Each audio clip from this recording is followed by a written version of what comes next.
Bonjour à tous Bonjour. et à toutes. Merci de vous être connectés ce matin et bienvenue à ce webinaire, le premier webinaire de l'année. Je voulais juste avant de le commencer vous présenter tous mes vœux au nom de toute l'équipe de l'USPO, que pour vous, vos équipes, juste le meilleur, rien que le meilleur. Je vais juste citer un monsieur que j'aime bien qui est Sénèque, qui disait que ce n'est pas parce que les choses sont difficiles que nous n'osons pas, c'est parce que nous n'osons pas qu'elles sont difficiles. Alors pour cette année, osons le meilleur.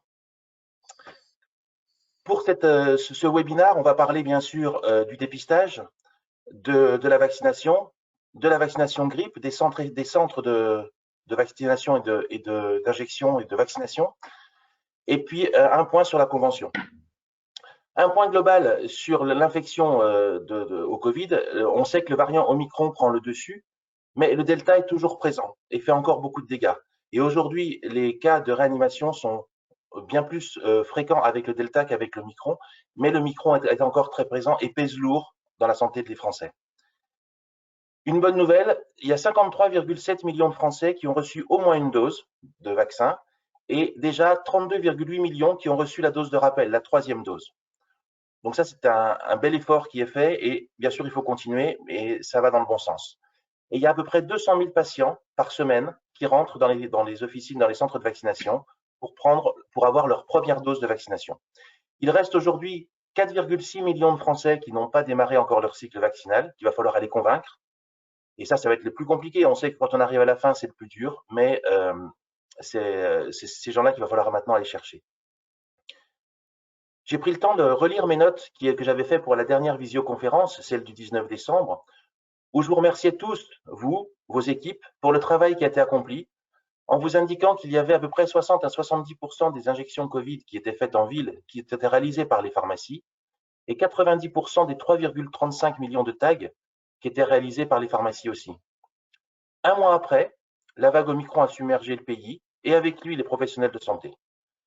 Sur les 15 premiers jours de janvier, il y a eu 2,6 millions d'injections Covid faites par les pharmacies, toujours 60% des injections de ville, et 16 millions de tags. 16 millions de tags réalisés par les pharmacies, soit toujours 90% des tests. Les chiffres sont impressionnants et on voit que le réseau est solide parce que malgré la fatigue, le manque de personnel, notre réseau s'est organisé et tient bon. Et encore une fois, je voulais vous remercier pour cet investissement incroyable qui est au-delà de ce que l'on pouvait penser, au-delà de ce que les pouvoirs publics pouvaient penser et montre vraiment la capacité du réseau. Et ça, vraiment, je voulais vraiment vous en remercier. C'est une fierté pour moi de voir ce réseau capable de s'adapter comme il le fait. Depuis la dernière visioconférence, les protocoles sanitaires ont évolué. La dispensation des autotests aussi, donc on va vous en parler. Et on a aussi beaucoup travaillé à l'USPO pour vous simplifier la vie et simplifier votre activité et aussi soulager les équipes. Parce qu'on se rend compte que la limite de notre art de dépistage et de vaccination, ce sont nos mains. Et que plus on peut avoir de mains, plus on va pouvoir faire d'actes. Mais nos équipes, elles sont ce qu'elles sont. Et aujourd'hui, recruter, c'est compliqué. Donc, on a voulu mettre en place des outils qui puissent vous permettre de vous soulager dans le travail en, a, en, a, en, ne, ne, rendant pas plus dense la charge de travail administrative pour recruter et faire les salaires, etc. C'est pour ça qu'on a réussi à obtenir que la pharmacie soit un centre éphémère de dépistage, de vaccination avant, mais de dépistage. C'est une demande de l'USPO depuis novembre. On aurait bien aimé qu'elles arrivent avant les vacances de Noël, mais bon, c'est arrivé plus tard. Plus tard, c'est toujours peut-être un peu trop tard, mais c'est bien que ce soit arrivé. Ce n'est pas une obligation, c'est un outil de plus qui est à votre disposition pour que vous puissiez faire de votre pharmacie un centre de dépistage. Quelle évolution quand même quand on regarde en arrière, on voit qu'il y a 2 ans, on avait la possibilité de faire de la vaccination grippe et qu'aujourd'hui, la pharmacie est un centre de vaccination. Quelle évolution dans les mentalités, quelle évolution dans les pratiques. Donc, dans ce webinaire, on va faire un point sur tous ces différents sujets, mais également, on terminera par la convention pharmaceutique qui fait l'objet d'une négociation en ce moment. Et bien sûr, nous allons répondre à vos questions après chaque item que l'on va développer. On va commencer par les centres de vaccination et de dépistage. Gilles. Oui, bonjour à tous. Donc, comment on s'organise pour faire de la pharmacie un centre de dépistage éphémère pour le dépistage et pour la vaccination? On va commencer par le centre éphémère de dépistage. Vous pouvez l'organiser dans la semaine, pendant les heures de travail. Simplement, vous allez pouvoir recruter des personnes habilitées à faire le prélèvement. Ces personnes qui sont habilitées à faire le prélèvement, ça peut être des médecins, des infirmiers, des étudiants, des personnes retraitées, des personnes qui ne sont pas retraitées. Vous avez la liste des effecteurs sur le site de l'USPO, sur un tableau. Viennent se rajouter les pédicures-podologues, les diététiciens, enfin voilà. Donc ça s'élargit. Donc toutes ces personnes-là peuvent venir travailler dans votre pharmacie pour faire le prélèvement. Donc c'est très simple.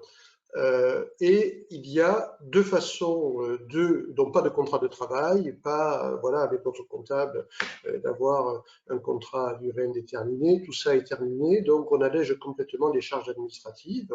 Vous connaissez quelqu'un qui veut venir travailler parce qu'elle a du temps libre, parce qu'elle travaille à mi-temps, eh bien vous pouvez lui demander de venir dans votre pharmacie travailler. Pour la tarification, c'est simple. Donc, si c'est une personne qui est rémunérée au forfait à l'heure, parce qu'elle est retraitée, parce qu'il est étudiant, ou parce qu'elle souhaite être payée comme ça, c'est exactement le même tarif que les centres de vaccination. Donc, ce qui veut dire que, par exemple, pour les étudiants, tous les pharmaciens se plaignaient parce que les étudiants préféraient aller dans les centres de vaccination que venir travailler en pharmacie parce que la rémunération n'était pas identique. Nous, on était soumis aux charges sociales, etc. Là, ce ne sera pas le cas. L'étudiant, il a un tarif, comme le centre de vaccination, et il est autorisé à faire ce prélèvement. Donc, deux méthodes.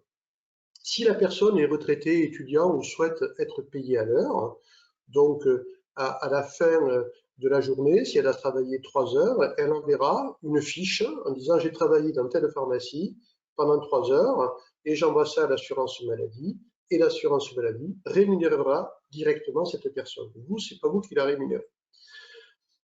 Et à ce moment-là, votre test antigénique, au lieu de le facturer 25,01, puisque le prélèvement est pris en charge par l'assurance maladie, vous allez déduire 9,60 € du tarif du test. Vous allez facturer, comme c'est déjà prévu depuis longtemps avec l'assurance maladie, vous allez le facturer 15,41 € qui comprend la fourniture du test, le diagnostic et l'enregistrement sur SIDEP, plus 5 € si vous le faites également le dimanche. Et donc les 9,60 € sont intégrés dans le coût horaire de la personne et qui est payé par l'assurance maladie.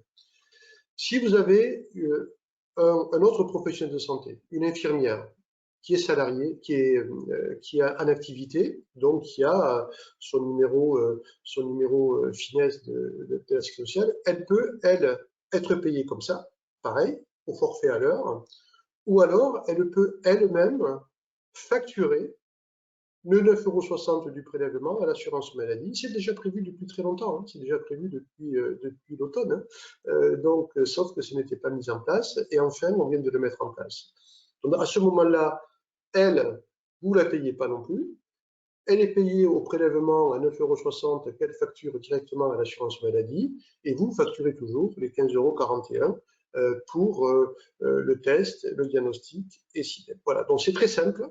Ça vous permet dans la semaine, voilà, vous savez que le lundi est une journée chargée, parfois le vendredi c'est chargé, parfois le samedi c'est chargé. Mais si vous pouvez soulager votre équipe officinale en ayant quelqu'un habilité à l'extérieur qui peut vous permettre eh bien, d'avoir des plages horaires sans mettre votre organisation de la pharmacie en péril, eh bien, vous avez cette possibilité. Voilà, c'est une possibilité, c'est pas une obligation. Et ça permet un petit peu de soulager les équipes, puisque ça permet de compenser le manque de bras que l'on avait jusqu'à maintenant. Donc ça, c'est très simple.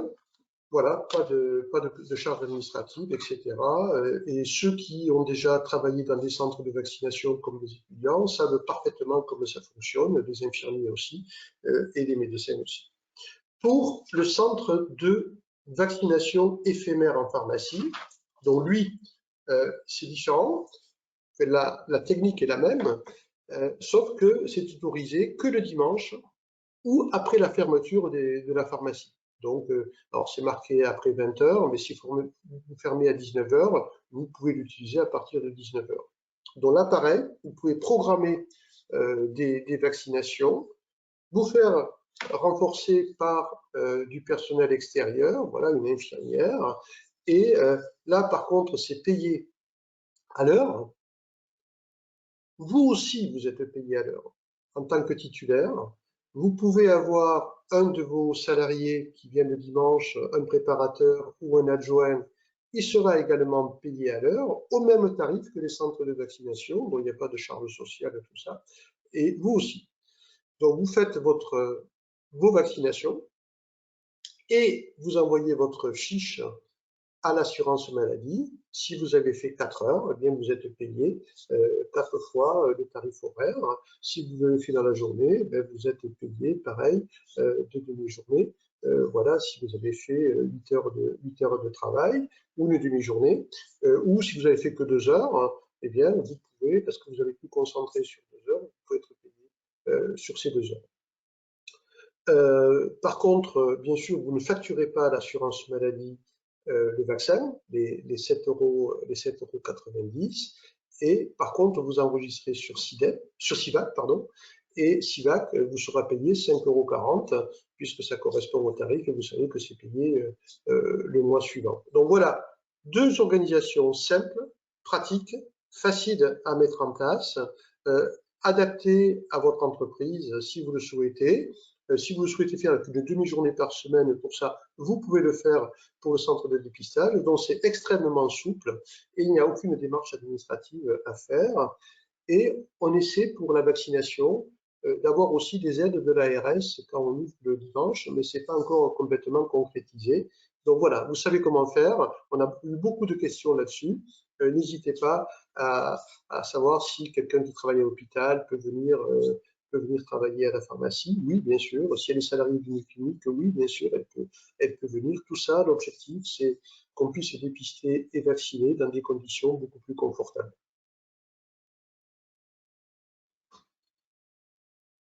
Alors, Bénédicte, est-ce qu'on a des questions? Les Non. questions. Alors, j'ai des questions sur les personnes qui sont autorisées à prélever. Donc, peut-être déjà, un infirmier retraité, oui, non? Oui, oui, bien sûr. Oui, bien sûr. Voilà. Après, bien sûr, toutes ces personnes qui sont habilitées, hein, dont la grille, on ne va pas la lister parce qu'elle est très très grande, hein, elle a été sacrément élargie. Il y a une grille pour les prélèvements et une grille pour la vaccination. Et bien sûr, il faut que ces personnes soient formées. Et donc, les pharmaciens sont habilités, s'ils sont eux-mêmes préleveurs ou eux-mêmes vaccinateurs, autorisés à former des personnes qui peuvent venir travailler dans l'entreprise, comme on a fait pour nos préparateurs. Il y a une question qui remonte aussi sur le terrain, c'est est-ce que les apprentis préparateurs peuvent prélever? Et pour moi, c'était non. Donc, je pense qu'il faut bien le redire aussi, c'est que les apprentis préparateurs n'ont pas le droit de faire de prélèvement. Non, il faut être diplômé ou étudiant en pharmacie, en médecine, infirmier, kiné. Voilà. Les kinés, les dentistes peuvent venir travailler aussi. Hein. On a des gens qui travaillent à mi-temps, voilà, qui peuvent venir vous renforcer. Ça créera du lien aussi dans les territoires. Hein. Quand vous connaissez le personnel, etc., c'est intéressant de leur proposer et d'échanger avec eux. Et puis, ça fait une rémunération supplémentaire pour ces personnes-là. En termes d'organisation, est-ce que les salariés de l'officine peuvent prélever sur leur journée de repos? Par exemple, si c'est organisé pendant leur journée de repos, en jour de semaine ou même un dimanche. Ouais, ça c'est un petit peu compliqué parce qu'on voit bien que il sera difficile de contrôler si la personne était en repos ou pas en repos, si elle est payée au forfait à l'heure. Donc c'est un petit peu difficile. Autant c'est très clair pour la vaccination le dimanche, ou d'ailleurs le dimanche on peut aussi faire des tests antigéniques, hein, puisque c'est autorisé, avec la dispensation du paracétamol quand on n'est pas de garde, et uniquement du paracétamol. Mais oui, le dimanche, oui, à ce moment-là, c'est clair. Mais dans la semaine, ça va être très compliqué et je pense que très rapidement, il y aurait des contrôles et ça risque de se retourner contre les pharmaciens. Donc, l'objectif, c'est que vous puissiez soulager l'équipe qui est en place aujourd'hui, qui fait beaucoup de tests, et qu'elle puisse respirer dans la semaine et faire le boulot normal de la pharmacie. Et vous inquiétez pas, ils vont être assez contents d'être soulagés. Et est-ce que les dimanches de garde, comment ça s'organise? Ça n'a jamais été précisé, mais si vous décidez d'organiser le dimanche de garde des séances de vaccination, donc vous pouvez avoir une activité de centre éphémère et avoir votre activité de garde à côté. Je pense que là-dessus, même si ça n'a pas été précisé, au vu du travail qu'il y a à faire, au vu des volumes qu'il y a à faire, personne n'embêtera un pharmacien si il propose pendant sa garde de vacciner et de dépister.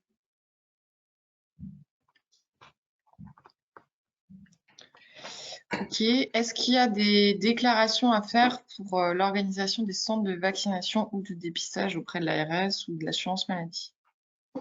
Et on n'a pas vu de démarche administrative à faire. Simplement, voilà, je crois que l'assurance maladie est aujourd'hui bien informée des personnes qui travaillent dans les centres de vaccination, où il y a aussi d'ailleurs des centres de dépistage qui ont été montés à côté des centres de vaccination.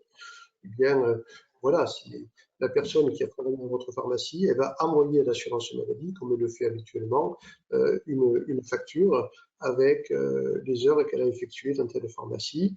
Et l'assurance maladie verra si les tests qui ont été réalisés pendant ce temps de travail sont bien facturés 15,41 € et pas 25,01 Euh, est-ce que, ouais, pour les centres de vaccination éphémères, le titulaire est payé à l'heure et donc il est payé sur quel compte?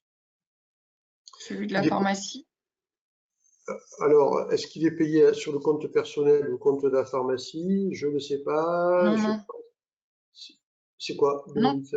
Ils sont payés directement par la CPAM normalement. Oui. Donc ils sont Oui, mais payés savoir sur.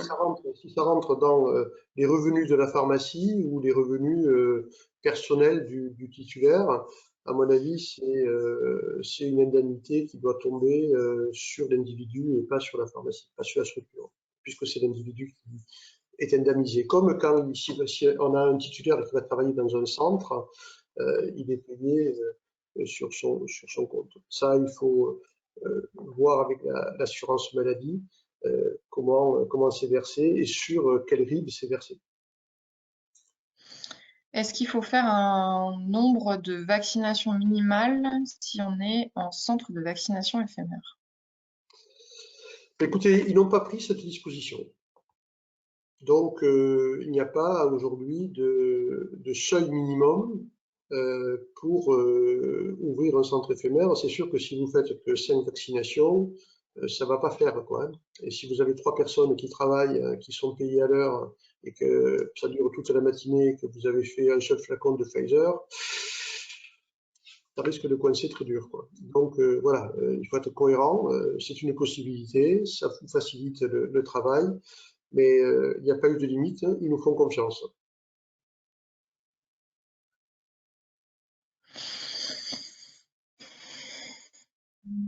Je regarde s'il y en a d'autres.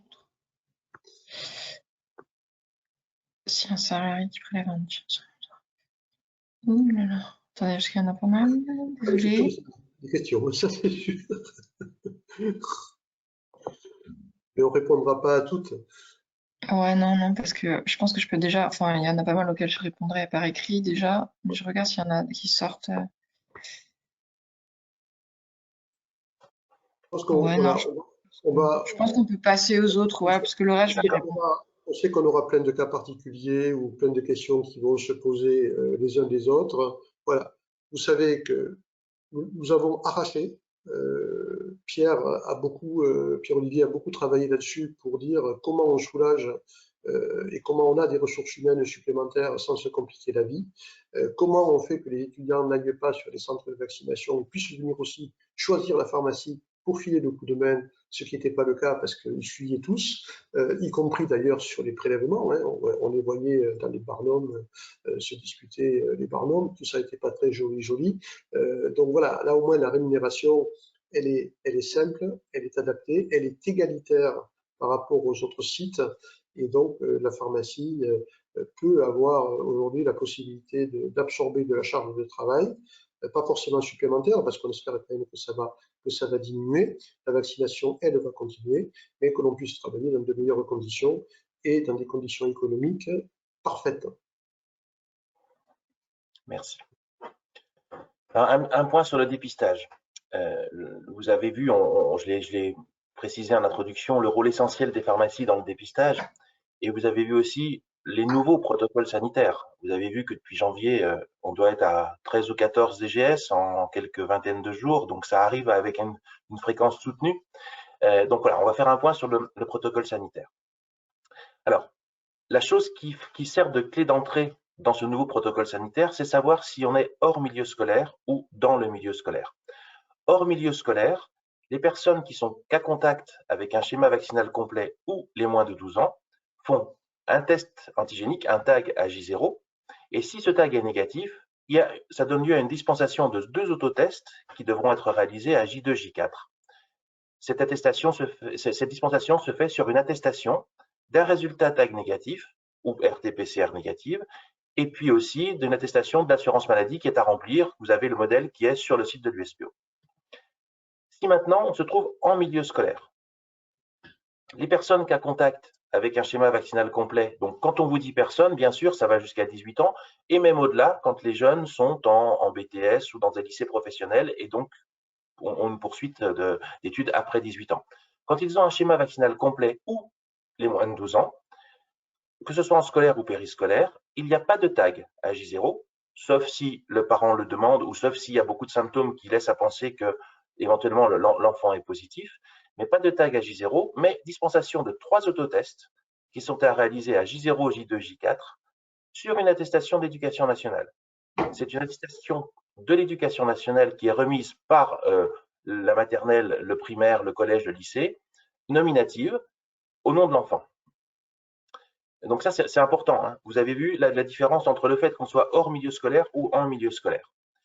Pour toute personne cas contact qui a un schéma vaccinal incomplet ou qui n'est pas vacciné du tout, là, c'est isolement immédiat. Pas besoin de faire de test à J0, c'est isolement immédiat pendant 7 jours et tag à J7 pour sortir de l'isolement.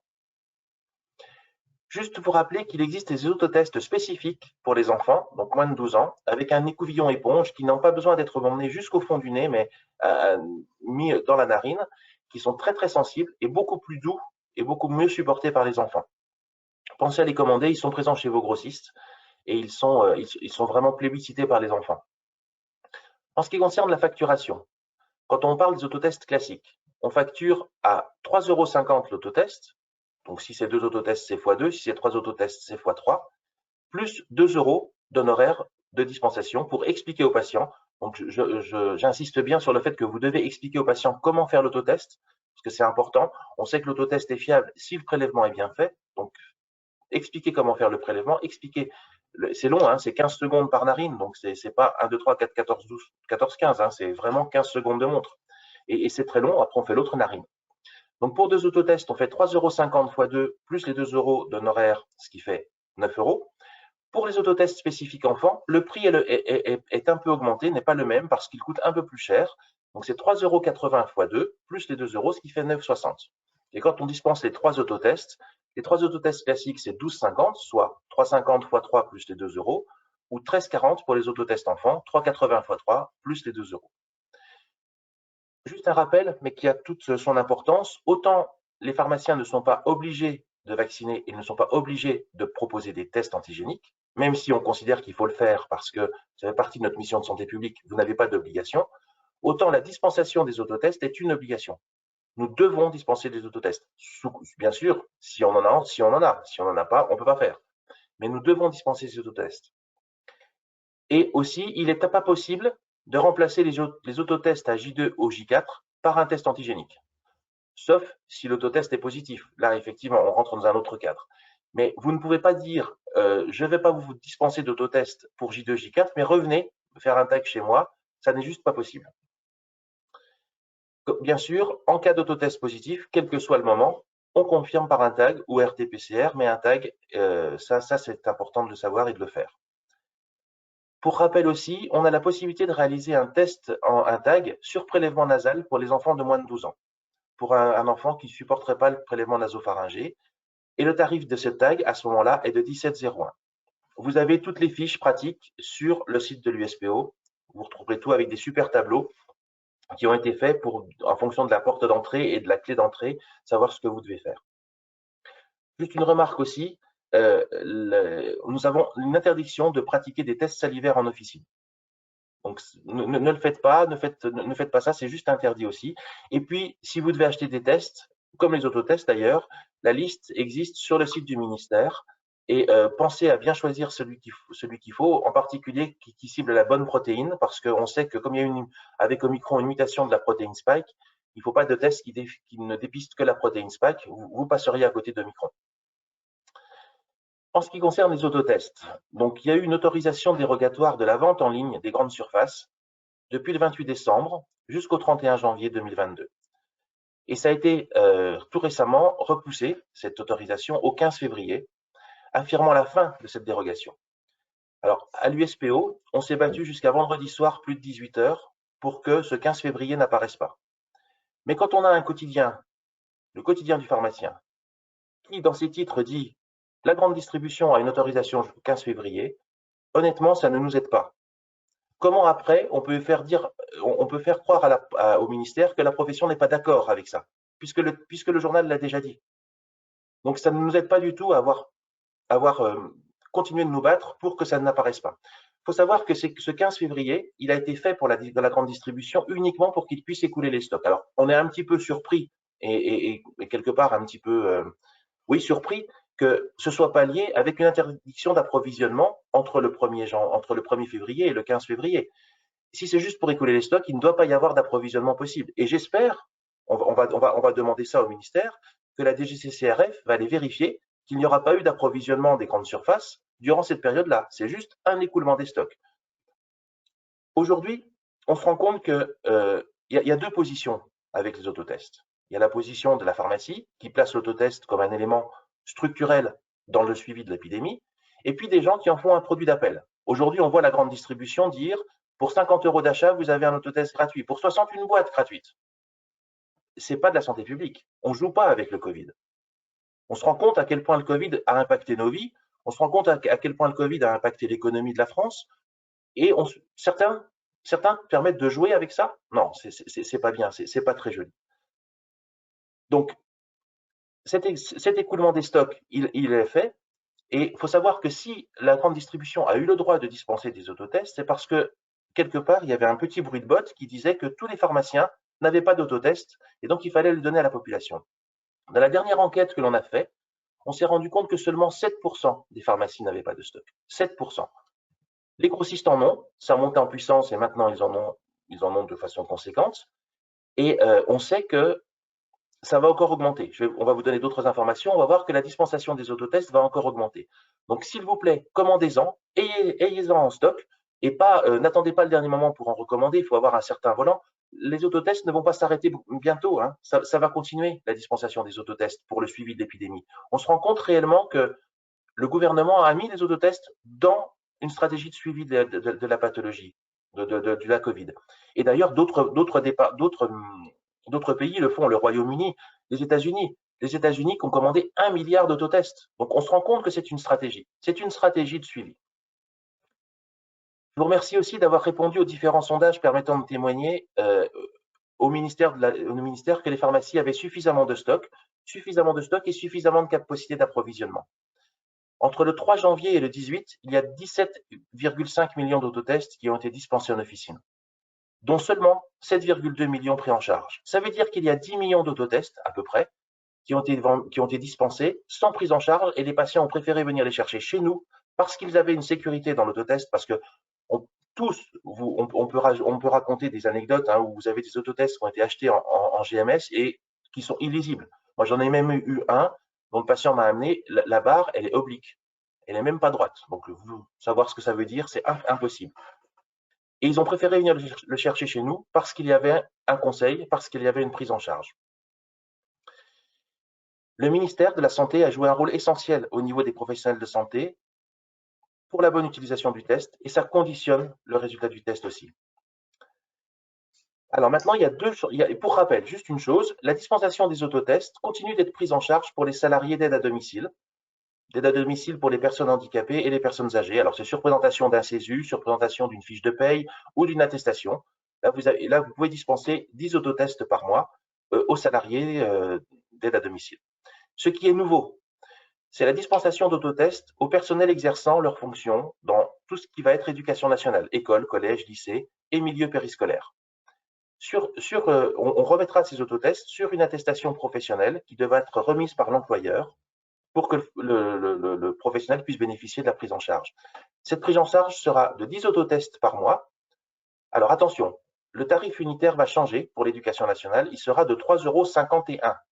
Alors, les 1 centime, ce n'est pas pour faire plaisir aux pharmaciens, c'est juste pour que ce soit tracé plus facilement par l'assurance maladie. Donc, ce sera 3,51 € x 10, toujours plus les 2 € d'honoraires de dispensation, ce qui fait 37,10 €. Pour le mois de janvier, par contre, on facturera seulement 2 autotests avec un code à 9,02 €, donc 3,51 x 2 plus 2 € de dispensation. Donc, je vous répète, pour tout ce qui va être personnel de l'enseignement, donc école, maternelle, collège, lycée, et le périscolaire, 10 autotests par mois au tarif de 3,51 €, sauf pour le mois de janvier où ce sera 2 autotests. Je vous rappelle aussi qu'il n'y a pas d'autotest pris en charge pour les professionnels de santé. C'est un petit bruit qui avait tendance à courir. C'est pas possible. Depuis maintenant quelques jours, depuis le 21 janvier, nous n'avons plus la possibilité de facturer les boîtes d'autotest de 5 tests pour une personne qui en aurait besoin que de 2. Le déconditionnement est possible. Donc, faites le déconditionnement. Ça n'est plus possible de facturer la boîte de 5 tests comme c'était une tolérance jusqu'à maintenant. Voilà. Mais par contre, vous déconditionnez et vous dispensez les autotests à la demande, 2, 3, si c'est une famille, ça peut être 4, 6, etc. Voilà. Je vous redis, l'autotest est rentré dans un protocole sanitaire, c'est important. Donc, ça va continuer. Donc, commandez-en, ayez-en en stock, ça ne va pas s'arrêter brutalement. Et faites de l'autotest un point de suivi de la maladie, c'est important. Voilà, si vous en avez, est-ce qu'il y a des questions, Bénédicte, là-dessus? Alors, ça faisait longtemps qu'il n'y avait pas eu autant de questions. C'est fun, c'est fun. Alors, un adulte cas contact et vacciné a-t-il droit à 3 autotests ou si tag négatif, 2 autotests pris en charge? C'est ça. La dernière.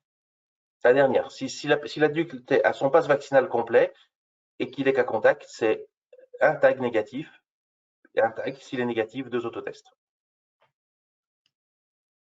Pour bénéficier de la gratuité des autotests pour les adultes, doivent-ils obligatoirement avoir la 3e dose ou en tout cas un schéma vaccinal complet? Oui. Est-ce que les autotests sont délivrables et facturables sur présentation d'une ordonnance d'un médecin? Non, ça, c'est pas prévu.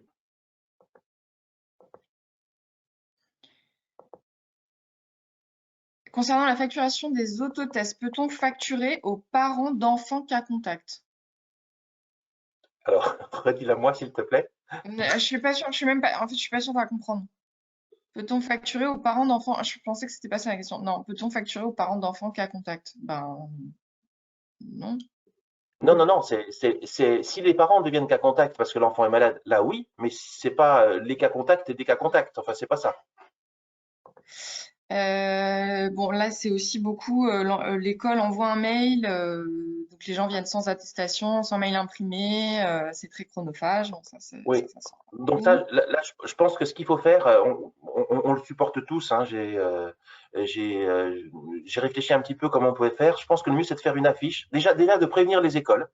appelez les écoles et les directeurs d'école en disant vous devez remettre un papier, ou si vous ne remettez pas de papier, vous demandez à ce que les parents puissent éditer l'attestation. Ce n'est pas à vous de le faire, vous perdez un temps fou. Et mettez une affiche en disant que maintenant, vous ne travaillerez qu'avec une attestation papier. Voilà. Alors, les gens ont du mal à le comprendre, je le reconnais, mais il faut qu'on soit clair et appelez les collèges, les lycées autour de chez vous qui envoient les enfants pour bien préciser ça. Ça sort pas mal aussi. Est-ce qu'il faut forcément, alors 2 questions. Est-ce qu'il faut forcément que la personne qui va bénéficier d'un tag ou d'un autotest soit déclarée sur Amélie? Et est-ce qu'il y a un délai de présentation des attestations pour les autotests scolaires? Par exemple, est-ce que la personne peut venir 5 jours après avoir fait son attestation? Le délai, il est dans la doctrine. On fait des tests à J2, J4. Si vous arrivez à J5, c'est plus la peine. Donc nous, on refuse des autotests au-delà de J2, quoi. Enfin, s'il vient à J3, il n'y en a qu'un seul. Enfin voilà, il y a une logique.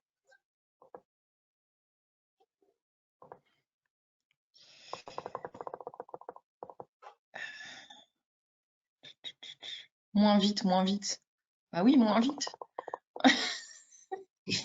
C'est qui dit ça? Il y a quelqu'un qui écrit moins vite. Ils prennent des notes.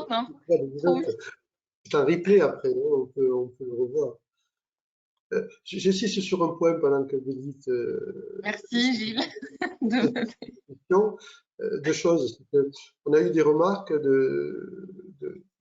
des remontées de patients qui disaient le pharmacien ne voulait pas ne voulait pas me délivrer d'autotest et nous a proposé des tags à J0, J2, J4.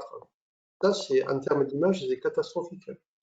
Donc, à J0 éventuellement, si vraiment le gamin a des symptômes, mais surtout pas à J2, J4. Hein. Donc là, c'est un autotest obligatoire parce que c'était bien pour éviter que les enfants soient trop dépistés dans un rythme trop soutenu, avec un test antigénique et des contraintes qu'on le fasse. Donc attention à ça, on a eu quelques petites remontées qui n'étaient pas très agréables.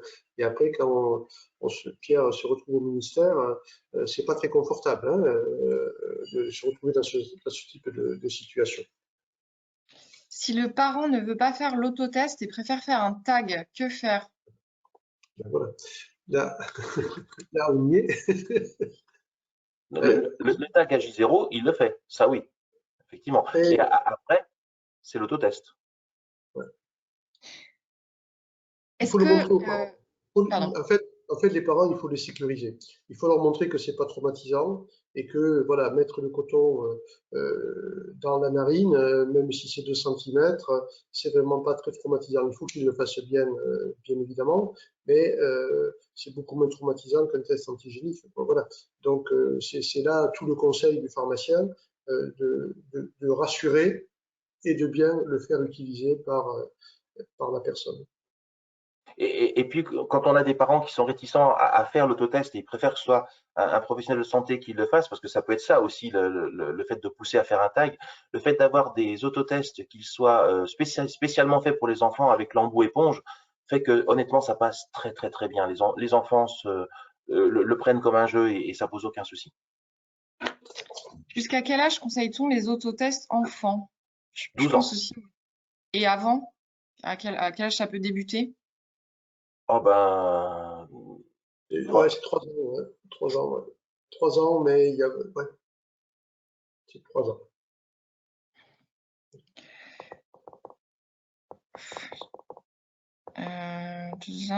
Sur les autotests. Bon, je pense que sur les écoles, on dit qu'on peut peut-être changer de sujet. La dispensation des autotests, est-ce qu'on peut en fournir aux ambulanciers? Ben, s'ils les achètent, oui, mais on ne les fournit pas gratuitement. Voilà. Comment facturer les autotests gratuits pour les enseignants? Alors, je vous le redis, mais bon, j'ai déjà répondu à ça. De la même manière que les autres, en fait. Oui, c'est ça, c'est 10 autotests. Juste pensez à changer le tarif qui sera à 3,51 € l'autotest. Pour une question de traçabilité. Alors, pourquoi, voilà. Il faut, parce qu'il y a des pharmaciens qui commencent à me dire, ah ben moi, je facturerai 3,50. Non, non, non. C'est pas pour 1 centime. Mais faites un tarif spécial pour les pour les personnes qui sont contacts, que ce soit d'ailleurs enfants ou adultes, parce qu'il ne faut pas oublier les adultes non plus, hein, c'est-à-dire les personnes qui vont continuer de travailler, hein, et qui ont été déclarées contacts. Et 351, ça c'est un usage pour le personnel scolaire, pour que pendant cette période, ils puissent se tester. Et pourquoi 351? C'est traçabilité, pour que l'assurance maladie puisse savoir combien de tests ont été délivrés à l'éducation nationale. Alors peut-être qu'après, d'ailleurs, c'est l'éducation nationale qui paiera, hein, la fourniture de ces tests, mais faites bien le à 351. Quoi. Ne passez pas à côté de ça. Je viens de vérifier pour les autotests enfants, les fameux autotests adaptés aux enfants, c'est dès 1 mois. Ah, ok. Ouais, mais bon courage. Hein. C'est toujours plus simple que le tag, hein, Oui. à 1 mois. Est-ce que, je suis désolée parce que je ne l'ai pas entendu, je réponds aux questions. Est-ce que tu as parlé des 2 autotests en janvier pour l'éducation nationale? Oui, Ouais, oui, oui, à ok. 9,02 €. Donc 3,51 x 2 plus 2 €.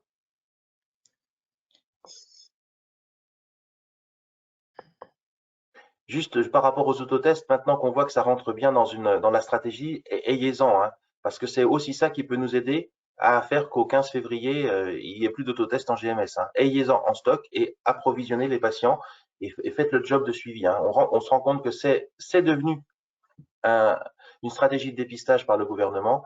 Voilà, emparez-vous-en. Il ne faut plus qu'il y ait de pharmaciens qui n'en dispensent pas à partir de la semaine prochaine. Alors, après, peut-être un peu sur les tags. Est-ce qu'on peut toujours délivrer des tags aux infirmières? Oui, ça c'est toujours possible, aux professionnels de santé. Et de mémoire, il y avait une limitation à une boîte par mois qui a dû sauter maintenant. Une boîte par jour, pardon, excusez-moi, qui a dû sauter maintenant. Donc voilà, oui, vous pouvez toujours le faire.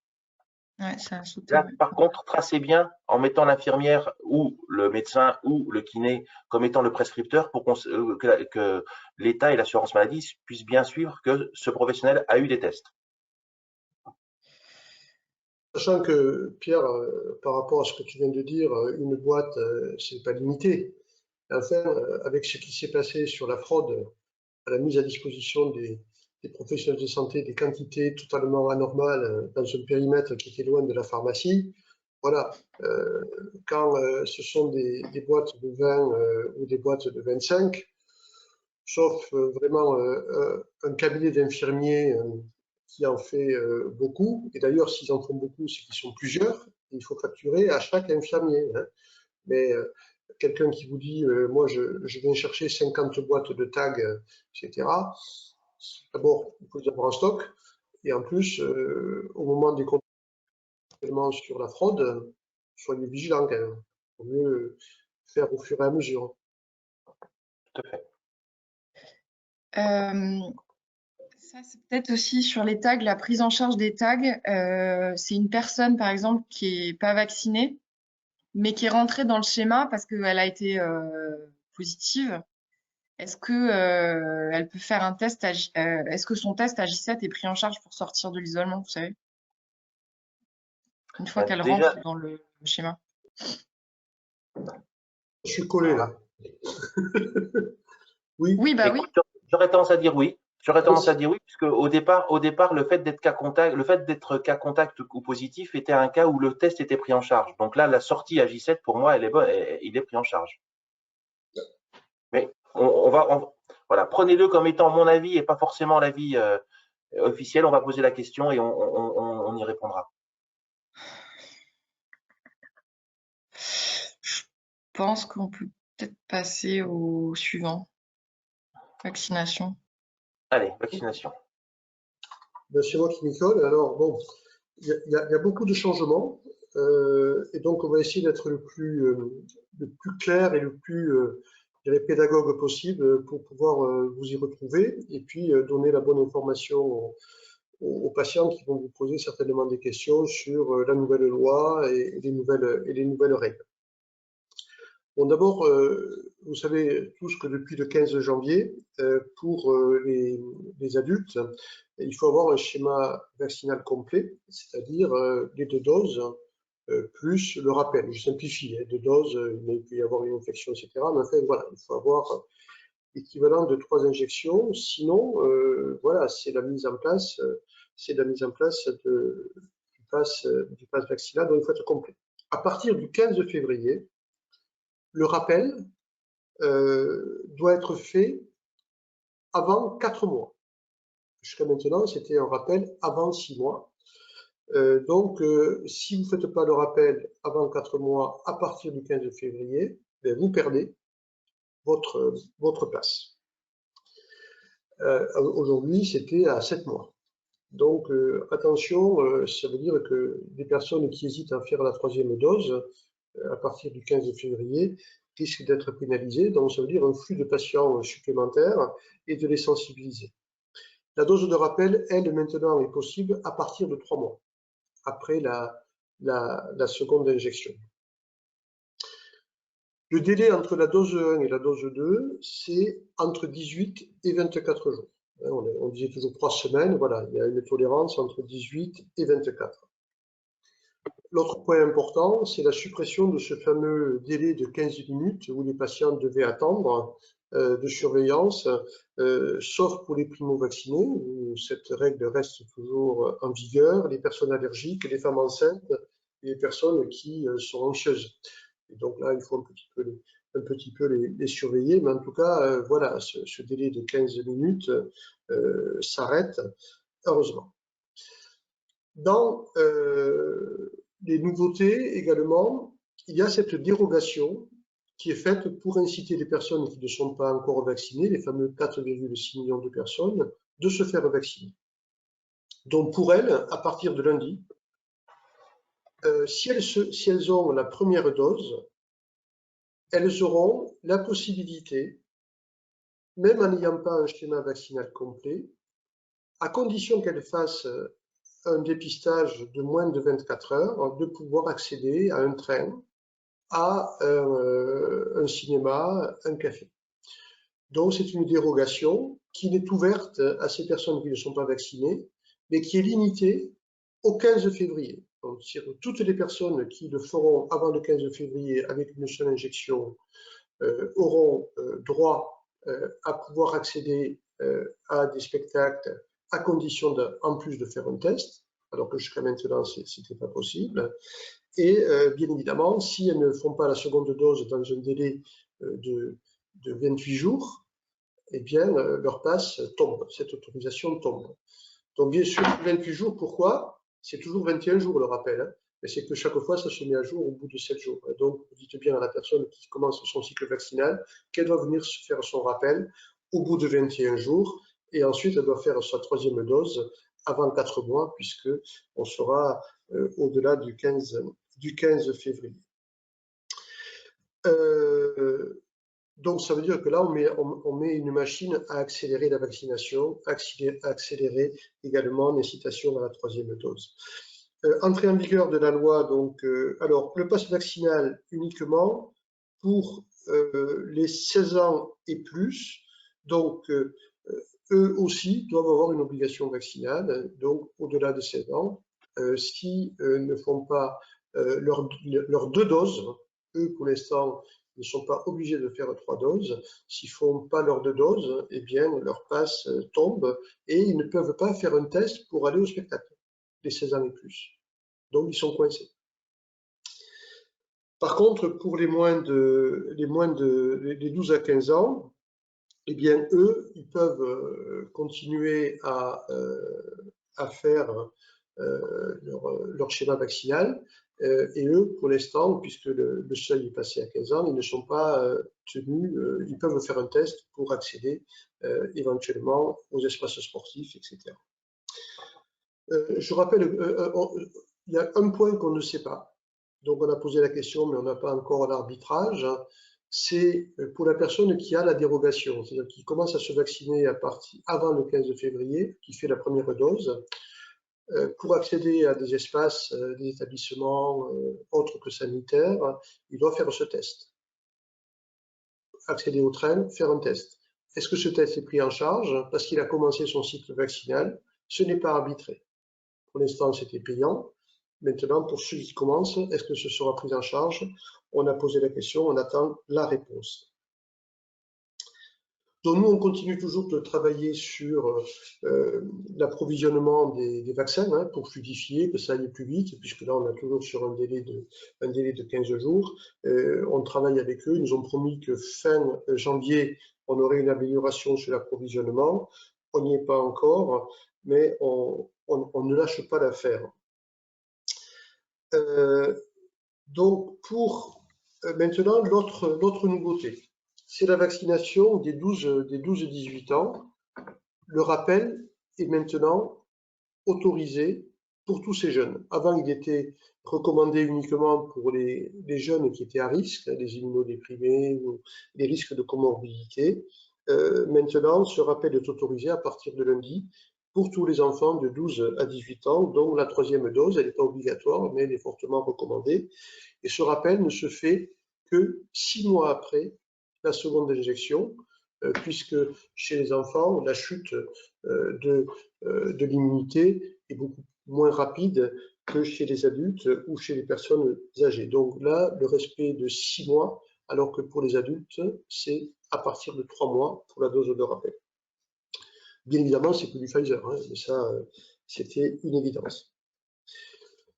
Maintenant, pour les enfants de 5 à 11 ans, qui n'étaient autorisés à être vaccinés que par les médecins, eh bien, ça y est, c'est tombé.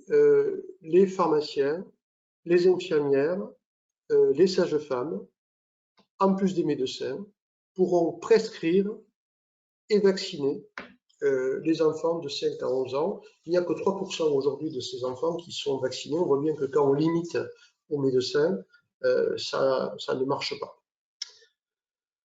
Donc, le portail de commande sera ouvert à partir du 24 de lundi, donc, pour que les pharmaciens puissent commander, à la fois pour eux ou pour les infirmiers, le vaccin pédiatrique.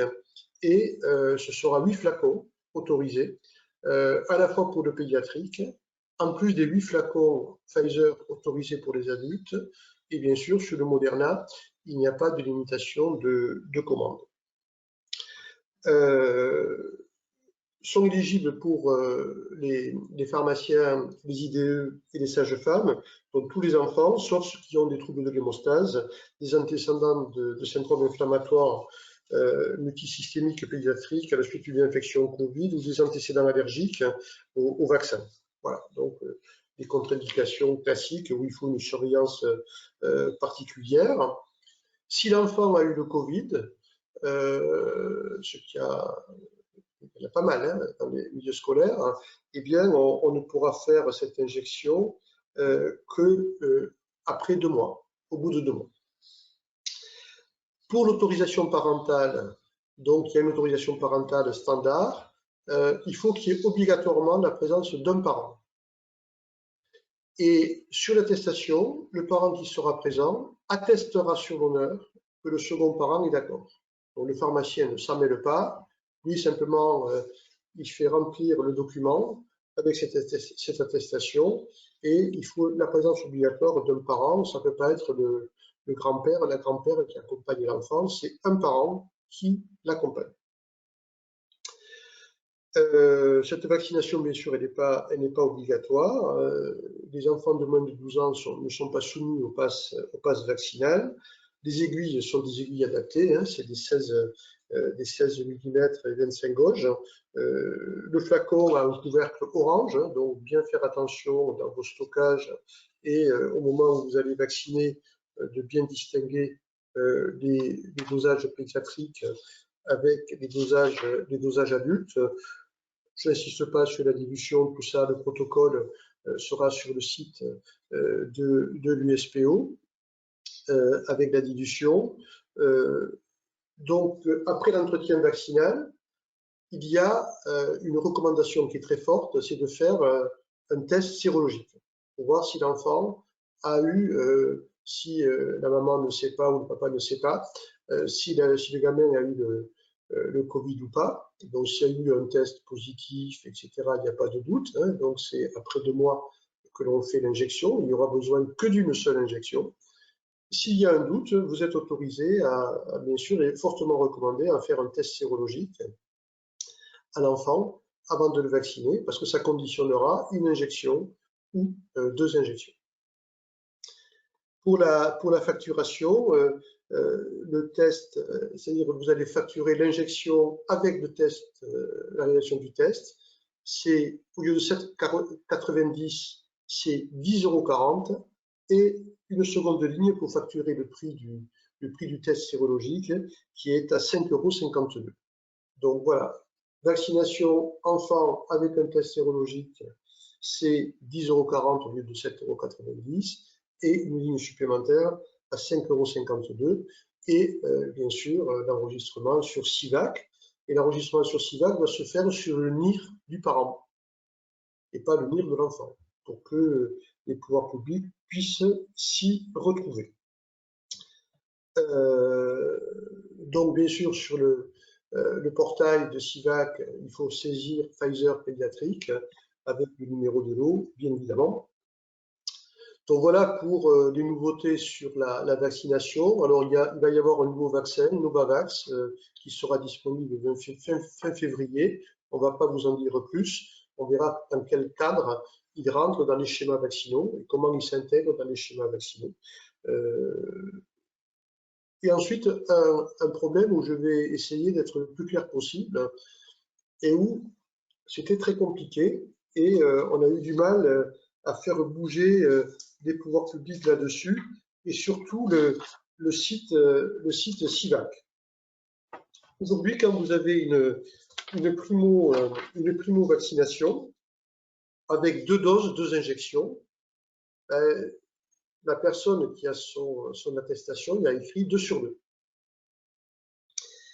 Si la personne a fait un schéma vaccinal en ayant eu auparavant, au préalable, le Covid, et qu'il a fait 3 injections, c'est-à-dire le Covid, une seule injection et la dose de rappel, eh bien, ça apparaît 2 sur 2, comme si son schéma n'était pas terminé, comme une personne qui a fait 2 injections et qui n'a pas fait sa dose de rappel. Donc le 2 sur 2 correspondait à 2 situations complètement différentes, une qui autorise le pass vaccinal et l'autre qui ne l'autorise pas. Donc impossible à détecter et plus à inquiéter les patients. Donc il y a 4 millions de personnes qui se trouvent dans ce cas, donc qui en fait ont un schéma vaccinal complet et il y a écrit 2 sur 2, et donc on ne sait pas si le 2 c'est la dose de rappel ou pas la dose de rappel. Donc là ils vont changer, et donc à partir, je crois que c'est à partir du 1er février, le système va être modifié. Les personnes vont être averties, les fameux 4 millions de personnes vont être averties par l'assurance maladie pour qu'ils mettent à jour le système et que ce soit maintenant correctement enregistré. Alors en fait, il y a 3 cas. Le 2 sur 2 restera pour les personnes qui auront fait que 2 injections, qui n'ont pas fait encore leur dose de rappel. Donc eux, bien évidemment, leur schéma va expirer, il ne sera plus valable à partir de 7 mois ou à partir de 4 mois, à partir du 15 février. Donc le 2 sur 2, ça veut dire que c'est pas fini. Pour les personnes qui n'ont pas eu d'infection et ont fait leurs 3 injections, ce sera toujours 3 sur 3. Donc 3 sur 3, on est tranquille et c'est fait. Par contre, pour les personnes qui ont eu une infection, une injection et qui auront fait le rappel, eh bien, le message sera 2 sur 1. 2, ça correspond au nombre d'injections, et c'était 1 parce que c'était les injections nécessaires. Donc, 2 sur 1, quand ça apparaît comme ça, vous pouvez rassurer les patients et il n'y a pas d'expiration, ça correspond à un schéma vaccinal complet, équivalent au 3 sur 3. Et ceux qui sont 2 sur 2, eh bien, il faut qu'ils fassent encore la dose de rappel. Donc voilà comment on va être modifié. Alors bien sûr, ça nécessitera de la part des pharmaciens, des médecins, des infirmiers, quelques explications. On mettra ça sur un tableau pour que les gens comprennent bien et soient rassurés que quand ils vont voir 2 sur 1, eh ben c'est bon. Ça veut dire que c'est parfaitement terminé pour eux. 3 sur 3 aussi. 2 sur 2, il en manque encore une. Bien sûr, si c'est 1 sur 2, Ça veut dire qu'on vient juste de démarrer. J'espère qu'il n'y a pas de questions et que j'ai été clair. Ça a été clair. Il y aura sûrement des questions, mais tu as été clair. Alors, sur la vaccination. Oui, ce qui ressort beaucoup, c'est est-ce que le schéma vaccinal, c'est maintenant complet, c'est maintenant 2 doses ou 3 doses? Donc, le schéma vaccinal, c'est 3 doses. Depuis le 15 janvier, c'est clairement 3 doses. Et que faire si la personne a un schéma vaccinal à 2 doses, donc elle n'est pas encore éligible à la 3e dose? Est-ce que dans ce cadre-là, c'est pris en charge ou pas? Les tags, par exemple.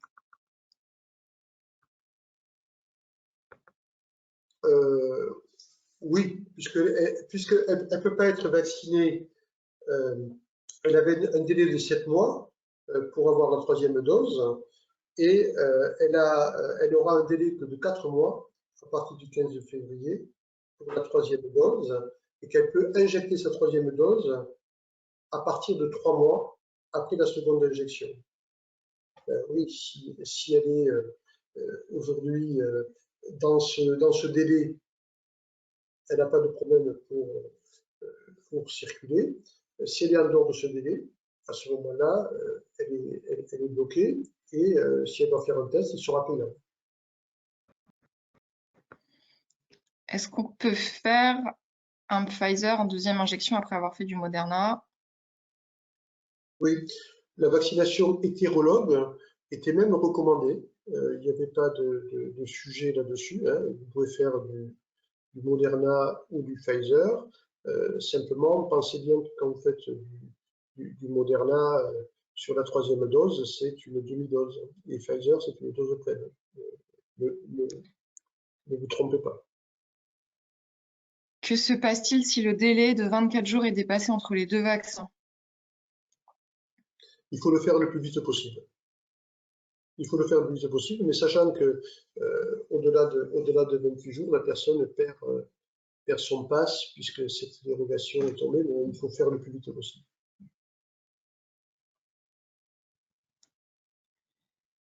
Je suis désolée parce que j'ai pas eu le temps de trier, vraiment beaucoup de questions.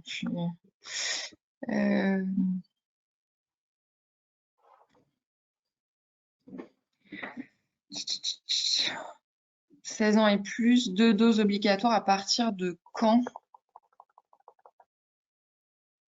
La loi vient de passer, et donc à partir de lundi, ils doivent avoir leur 2 doses. Hein. Ils rentrent dans le schéma classique, dont la 3e dose n'est pas obligatoire pour eux. Elle est fortement recommandée, mais elle n'est pas obligatoire. Elle se fait à partir de 6 mois. Mais pour les 16 ans et plus, il faut qu'ils aient fait un schéma vaccinal complet. On sait que ils sont souvent très, très porteurs de virus. Hein. Et puis, comme ils ont des activités sportives, sociales, etc., il faut qu'ils soient vaccinés, ceux-là. Il y a quelqu'un qui relève l'ironie du fait qu'avant, on ne pouvait pas vacciner un adulte de moins de 30 ans contre la grippe, et aujourd'hui, on va pouvoir vacciner un enfant de 5 ans contre la Covid. Oui, c'est vrai. D'ailleurs, Bénédicte vous parlera de la vaccination grippe. On espère que tout ça sera terminé pour la prochaine saison. Est-ce qu'il y a besoin d'une ordonnance pour la vaccination des 5-11 ans? Non, le pharmacien, comme l'infirmier ou comme la sage-femme, deviennent prescripteurs du vaccin. Donc, on n'a pas besoin d'avoir une prescription médicale, sauf pour les enfants qui ont des risques d'hémostase, etc. Voilà, ou comme on l'avait déjà pour d'autres personnes qui étaient au-delà de 11 ans. Le flacon de Pfizer est-il différent pour les 12-17? Non, le 12-17, c'est adulte. Ah bon, c'est celui-là. Oui, c'est ça, c'est le flacon avec le bouchon violet. Le pédiatrique ne concerne que les 5-11 ans. Donc, soyez bien attentif à ça. Hein. Voilà, donc ne mettez pas du pédiatrique à un gamin de 15 ans. Donc, quand vous faites des séries de vaccination, essayez de voir comment vous pouvez grouper les vaccinations et le flacon pédiatrique et ne pas trop jongler sur les deux en même temps. En tout cas, soyez extrêmement attentifs à ça, quoi. Est-ce qu'il faudra réimprimer l'attestation 2/1? Alors, normalement, tous ceux qui ont l'application, tous anti-Covid, ça va se mettre à jour. Ils peuvent télécharger sur le site amélie.fr pour mettre à jour leur système. Et puis ceux qui n'y arrivent pas ou qui n'ont pas téléchargé l'attestation et qui fonctionnent au papier, je pense que malheureusement, ils risquent de nous solliciter ou peut-être télécharger sur amélie.fr s'ils y arrivent. Mais voilà, c'est sûr que ça risque de faire un petit peu de demande supplémentaire pour les pharmaciens, pour ceux qui n'y arrivent pas. Ça, on sait qu'on va y avoir droit.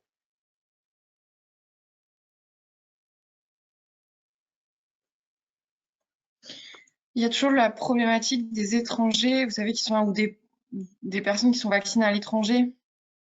Et la dose de rappel enregistrée en 1.1 sur Sivac, pour l'instant, c'est la seule solution pour l'instant. C'est ça, c'est ça. Mais on n'est pas arrivé pour l'instant à avoir une solution satisfaisante sur Sivac.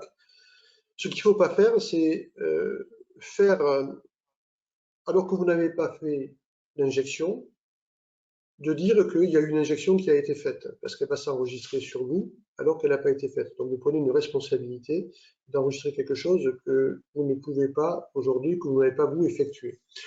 Donc oui, ça fera 1 sur 1, voilà, et après on verra comment les pouvoirs publics arrivent à régler cette solution, mais vous pouvez injecter, mais vous ne pouvez pas faire un certificat qui introduirait des informations qui ne sont pas réelles. Donc ça, il ne faut pas faire ça, quoi. Voilà. Est-ce que pour les 5-11 ans, il est possible, où est-ce que se fait la vaccination? Enfin, l'injection, c'est deltoïde ou est-ce qu'il y a un autre site d'injection qui est autorisé? Non, c'est le deltoïde. C'est le deltoïde avec les aiguilles adaptées à la pédiatrie. Il y a encore pas mal de questions sur les femmes enceintes. Est-ce qu'il faut une ordonnance? Ben, je ne me rappelle plus. Je me rappelle plus. Normalement, oui. Ouais, oui. Normalement, oui. On a demandé plusieurs fois que ça arrête, ce truc, c'est complètement idiot, parce que tout le monde recommande que les femmes enceintes soient vaccinées. La prochaine réunion au ministère, vendredi prochain, Pierre posera la question pour faire sauter ça, quoi. C'est idiot. On complique le parcours d'une femme enceinte alors qu'on n'arrête pas de lui dire qu'il faut qu'elle se vaccine. Donc, il faudra qu'on pose la question pour lever cette restriction. Combien il y a de doses dans un flacon pédiatrique? 10, je crois. C'est 10. Ouais, c'est 10 voire 12. 10 et en fonction des matériels, peut-être 11 ou 12 si on arrive à avoir du matériel qui est sans volume mort, mais c'est 10. La durée de conservation du flacon, une fois que vous l'avez reconstitué, c'est à utiliser dans les 12 heures si vous le conservez au frigo. Donc le flacon, ça vous fait la journée. Après, il y a beaucoup de questions, mais très spécifiques. Il y a pas mal de problèmes aussi qui remontent là sur les militaires. On avait eu ce problème-là où ils ne sont pas enregistrés, etc. Ouais.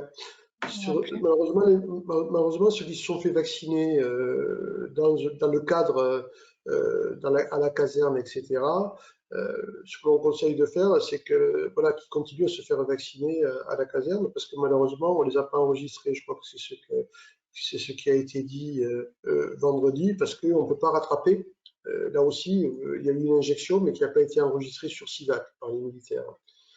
Donc du coup, la personne a un schéma vaccinal incomplet alors qu'il est complet. Donc, essayez de voir si vous pouvez les envoyer vers la caserne. C'est facile. Est-ce que vous pouvez peut-être refaire un petit récap rapide par rapport aux 5-11 ans? Parce qu'il y a une incompréhension, je pense. Si le test sérologique est positif, la question c'est si le test sérologique est positif, à partir de quand on fait la vaccination? Alors, peut-être distinguer tag et test ouais. sérologique. Alors, si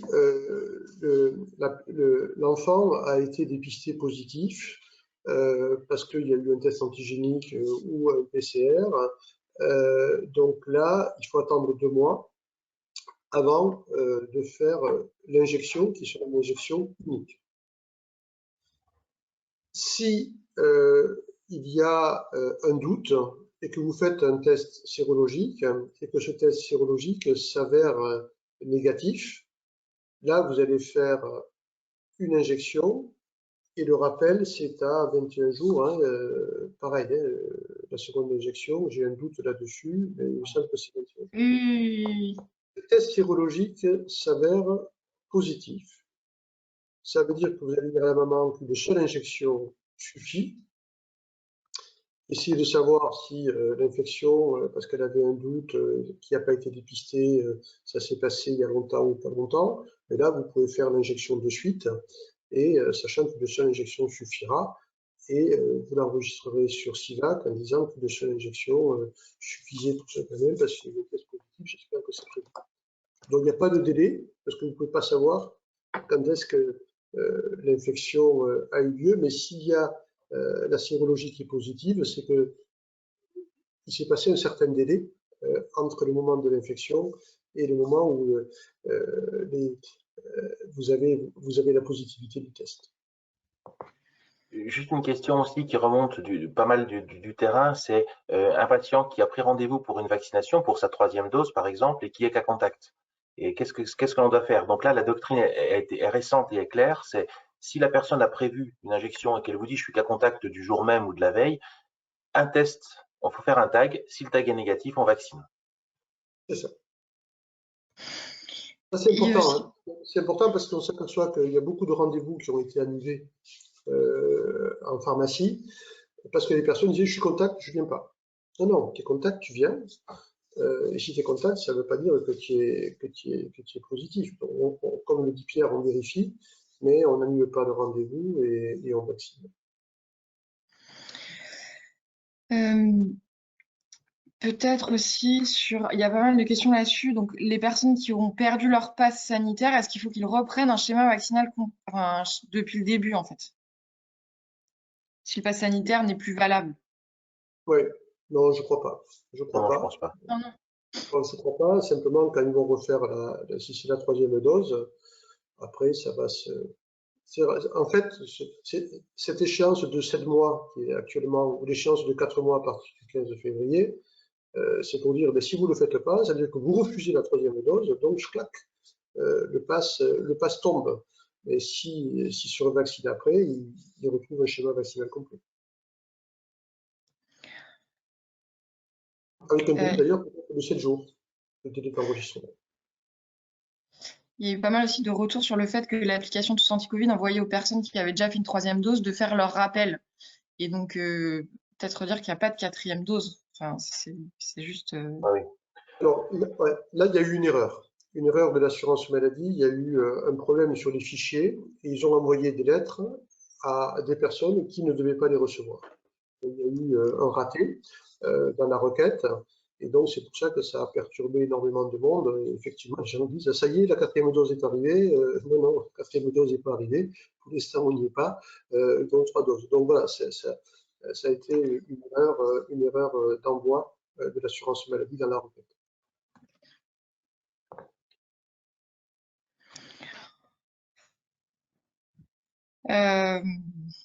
Peut-être qu'on passe à sujet suivant parce que.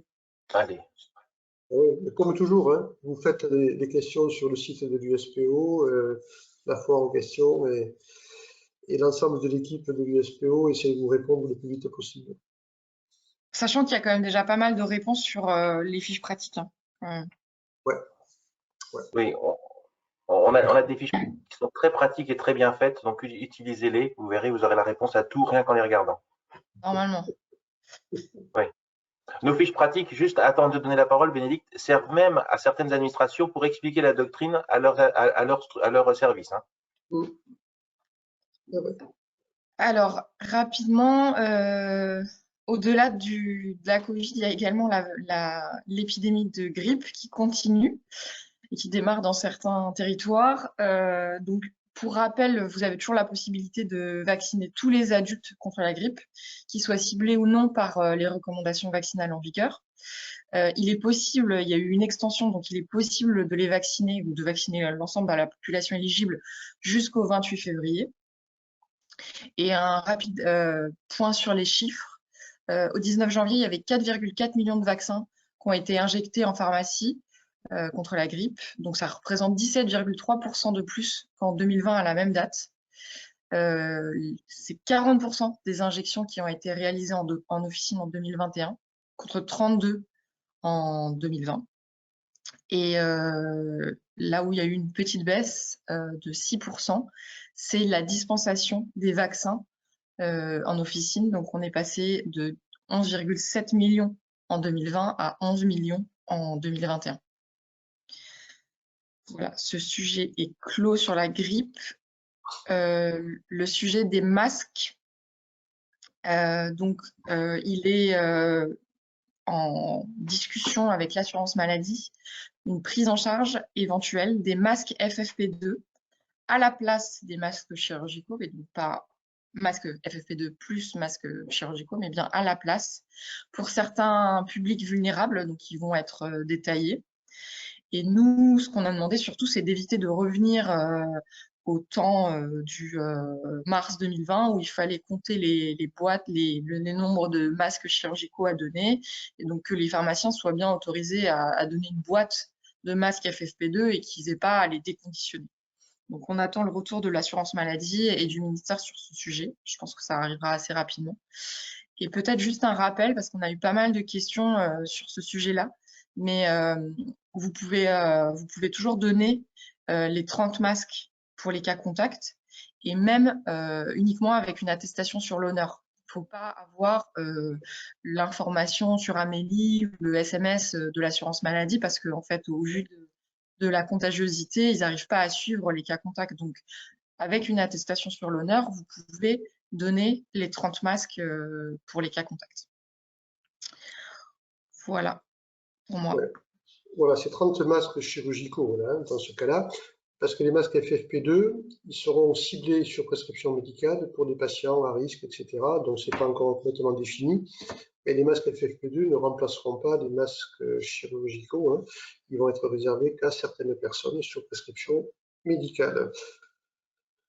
L'autre nouveauté qui va arriver fin janvier, c'est le fameux médicament de Pfizer en accès précoce pour lutter contre l'aggravation du Covid pour les personnes à risque, et qui va être mis à disposition fin janvier, début février, avec au départ quelques milliers de doses, et puis ça va augmenter.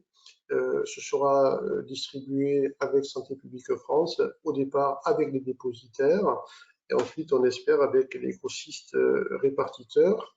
La dispensation de ce médicament se fera en ville, donc en pharmacie. Il y aura quelques, bien sûr, dispensations par les pharmacies à usage intérieur pour les personnes hospitalisées, dont ce Paxlovid. Donc, ce seront bien sûr réservés à des patients éligibles après une infection Covid qui ont au moins un facteur de risque. Donc, on vous listera tous les facteurs de risque. L'avis de l'HAS est tombé vendredi. Donc, on fera une note spécifique là-dessus pour éviter l'évolution vers une forme sévère de la maladie. Les conditions sont très particulières. Il faut que ce traitement soit pris dans les 5 jours à partir du début de l'infection. Donc, au-delà de 5 jours, l'efficacité est trop réduite et ça ne sert à rien. Donc, on voit bien la difficulté de l'organisation en ville, puisque ce médicament est sur prescription. Donc, il faudra d'abord un passage chez le médecin. Le médecin doit enregistrer sur une plateforme qui est gérée par Pfizer pour enregistrer le patient. Il n'y aura pas le nom du patient, hein, il y aura un numéro, un code pour vérifier que tout le patient est éligible. À ce moment-là, il y aura une ordonnance avec un code barre et le patient va venir à la pharmacie. D'abord, s'il n'a pas été dépisté, pour vérifier qu'il est Covid+, et à ce moment-là, le pharmacien va commander également sur la plateforme Pfizer pour être livré dans les 24 heures pour ce médicament, pour que le patient puisse le prendre. On a beaucoup insisté pour dire que si, nous on les connaît, nos patients qui sont à risque, vous avez une personne âgée, une personne qui est diabétique, une personne qui a tel et tel traitement, si on le dépiste avant, et on sait qu'il est Covid+, et qu'en plus il est à risque, eh bien d'avoir un coupe-fil chez le médecin pour qu'il puisse le prendre rapidement en charge, pour qu'on ait le retour de la prescription, pour pouvoir commander immédiatement les médicaments, pour rester dans le délai de 5 jours. Donc là, il faut qu'on travaille avec les syndicats de médecins pour ne pas ralentir le système et pas faire perdre de chance, parce que plus vite il est pris, ce traitement, plus il est efficace. Donc voilà, on voulait vous profiter de ce webinaire pour vous informer que ça allait sortir. Donc ça y est, là, c'est parti, l'avis de l'HAS est positif. Donc voilà, l'organisation va se faire avec des réunions la semaine prochaine de travail avec l'ensemble des acteurs, et on vous donnera les conditions de dispensation de ces médicaments, sachant que bien sûr les patients vont être certainement très demandeurs, parce que quand ils sont à risque et qu'ils ont attrapé le Covid, ils vont vouloir bien sûr se protéger de la forme sévère. Maintenant, faire un petit point sur la convention que l'on va signer avec l'assurance maladie et l'UNOCAM. Donc, il y a des réunions de négociation conventionnelles qui se poursuivent, qui ont été commencées, et puis il y a eu des groupes de travail qui ont été mis en place, et à l'issue de ces groupes de travail, des réunions plénières. Elles se poursuivent entre donc l'USPO, la FSPF, les deux syndicats représentatifs, l'UNCAM et l'UNOCAM. Donc l'UNCAM qui est l'assurance maladie obligatoire et l'UNOCAM l'assurance maladie complémentaire, enfin, les régimes complémentaires. La volonté de tous ces acteurs-là qui est partagée est de signer rapidement cette nouvelle convention avec un objectif de signature à mi-février. On vous l'a déjà expliqué, hein, pourquoi obtenir une signature en mi-février, tout simplement parce qu'après, on a un gouvernement qui sera en campagne présidentielle et qui ne signera plus rien du tout. Donc on sait que si ce n'est pas signé mi-février, ce ne sera pas signé avant que le nouveau gouvernement soit en place, et ça veut dire que quelque part on met la profession en pause, puisque cette convention est le moyen de faire avancer la profession. Et si on ne signe pas rapidement, on met la profession en pause et on n'aura pas d'avancée conventionnelle avant plus d'un an, depuis juin l'an dernier, depuis le 4 juin où la convention a été dénoncée, on ne peut plus avoir d'avancée conventionnelle. Donc il faut qu'on signe rapidement. Il y a dans cette convention des avancées importantes qui ont été notées par l'assurance maladie, prises par l'assurance maladie, puisque quasiment toutes les propositions de l'USPO font partie des propositions qui ont été reprises par l'assurance maladie, partagées pour certaines par la FSPF, et font partie des négociations et seront très probablement inscrites dans la convention. Alors, sans vouloir tout vous dire, puisque on ne peut pas à ce stade être plus précis que ça, on a demandé un élargissement de la vaccination. Donc, tous les vaccins, depuis tout le monde, à tous les effecteurs, depuis l'enfant. On va laisser l'enfant au pédiatre, mais depuis 16 ans, 12 ans, en fonction du HPV. Donc, il y a un élargissement de la vaccination. On voit bien que la vaccination aujourd'hui en officine est quelque chose qui est très présent et voulu par les patients, puisque tous les patients nous disent, mais vous nous vaccinez contre le Covid, contre la grippe, vous pouvez me vacciner contre le tétanos? Non, ça, on n'en peut pas encore, mais voilà, ça, c'est une bagarre de l'USPO depuis toujours. Et je vous disais, quel chemin parcouru depuis la vaccination grippe dans certaines régions sous la forme d'une expérimentation à aujourd'hui créer des centres de vaccination éphémères dans les pharmacies. Quel chemin parcouru. Autre dépistage aussi qui va être mis dans la convention, le dépistage du cancer colorectal. Donc c'est très, très bien avancé, ça va arriver vite. Le dépistage des infections urinaires, donc essentiellement chez les jeunes femmes qui font une infection urinaire avec une bandette urinaire. Le pharmacien correspondant, un boulot de l'USPO depuis 10 ans. Depuis 10 ans, on se bat pour que ça le soit. Ça y est, maintenant, ça va être reconnu et inscrit dans la convention. La dispensation adaptée va rester, va évoluer certainement, mais va rester. Également, la dispensation à domicile, c'est quelque chose que nous voulions aussi depuis très longtemps, qui avait été promise par l'ancien directeur de la CNAM, qui va maintenant être inscrite dans le champ de la convention. On a demandé aussi à ce que la ROSP générique soit réintroduite. Alors seulement pendant les 2 premières années, avant que l'article 66 ne s'applique, ça devrait pouvoir aussi être mis en place. La substitution des biosimilaires, vous savez que dans le PLFSS de cette année, on nous a octroyé la possibilité que les pharmaciens ont de substituer les biosimilaires. Nous devons pouvoir le faire, mais pouvoir le faire intelligemment, en synergie avec les médecins et pas avec des listes qui soient en opposition les uns contre les autres. Si on veut que ça fonctionne, la synergie sera beaucoup plus efficace. Revoir la rémunération des grands conditionnements. Pour nous, il est clair que les grands conditionnements ne doivent pas être à la main des industriels. Ce n'est pas un industriel qui va mettre 3 plaquettes d'un mois avec un carton et une seule notice qui va piloter les grands conditionnements. C'est le pharmacien, parce qu'il connaît son patient, parce qu'il sait qu'il est possible pour lui de prendre des conditionnements trimestriels et d'avoir une stabilité dans son traitement. C'est au pharmacien de piloter ça et surtout pas à l'industriel. Il va y avoir une grosse évolution sur le numérique en santé qui va aboutir en particulier sur l'e-prescription et aussi sur la possibilité que nous aurons de développer et de cibler les interventions pharmaceutiques.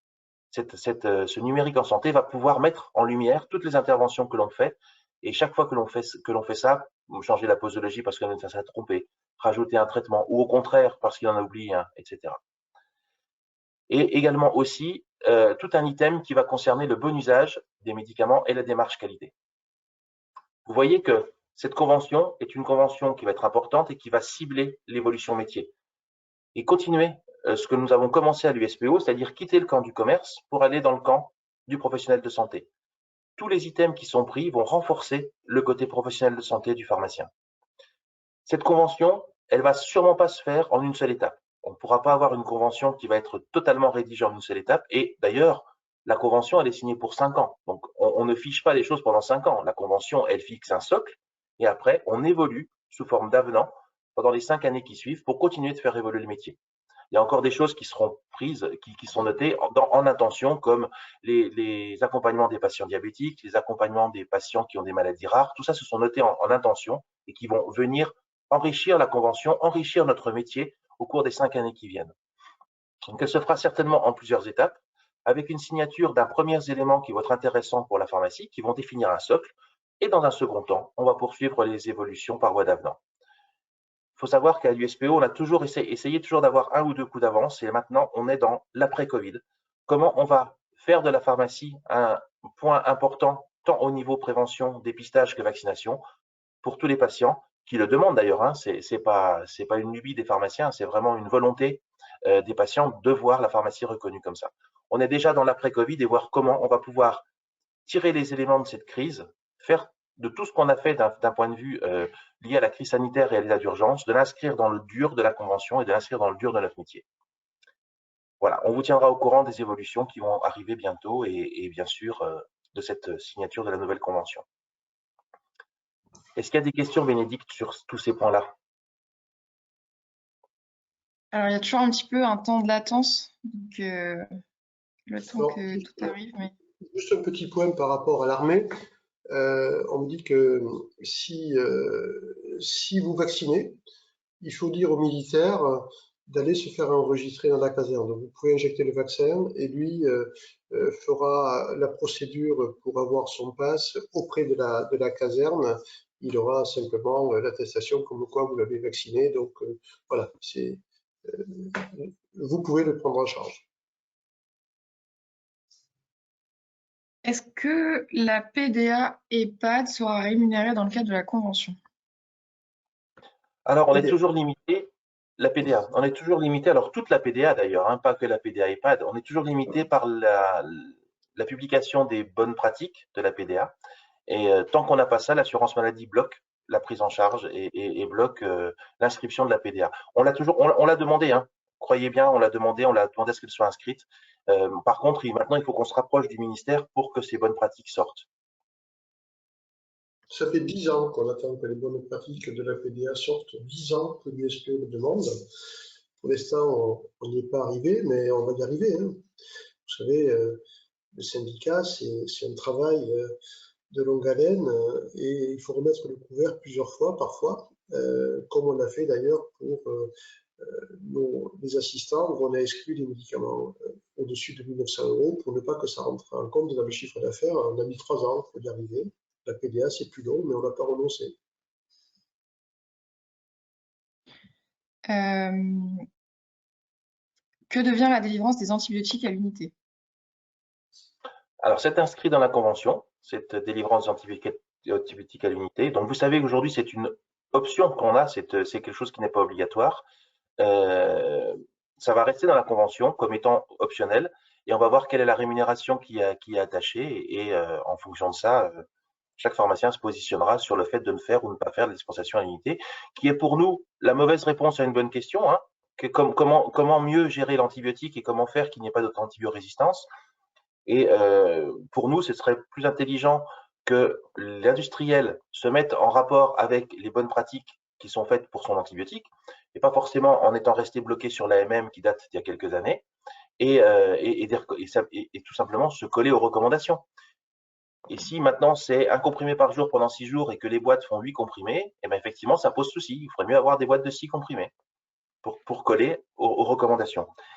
Et de toute façon, le fait de dispenser à l'unité ne générera pas, ne réglera pas le problème des patients qui arrêtent leur traitement en cours de route.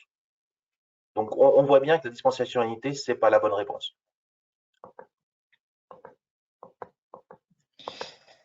Alors, il y a des inquiétudes. Désolée, je reviens un petit peu en arrière sur la PDA. La PDA en EHPAD, enfin, s'il y a des inquiétudes sur des éventuels gros faiseurs, en fait, sur la PDA par rapport aux EHPAD, etc. Donc,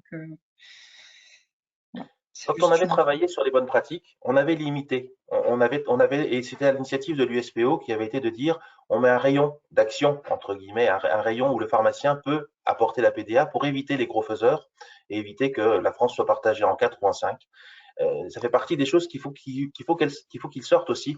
Et c'est prévu dans ce texte. On attend aussi ce texte-là pour ça. Pour le dépistage du cancer colorectal, à partir de quand serait-il disponible si ça fonctionne dans la convention? Alors, normalement, si c'est signé à la convention, ce sera très très rapidement, puisqu'on va faire en sorte que ce soit très rapidement, quitte à mettre une évolution sur ce dépistage, de le prévoir, pas forcément la première année comme il sera la deuxième année pour que ça aille plus vite. On est en train de voir ça pour qu'il soit opérationnel le plus vite possible dès la signature de la convention. Ok, et après, il y a une inquiétude aussi sur la possibilité de recruter des adjoints et des préparateurs pour réaliser ces différentes missions dans un contexte de tension de recrutement. On a bien compris ça et on a bien compris aussi que la Covid avait accéléré aussi cette tension.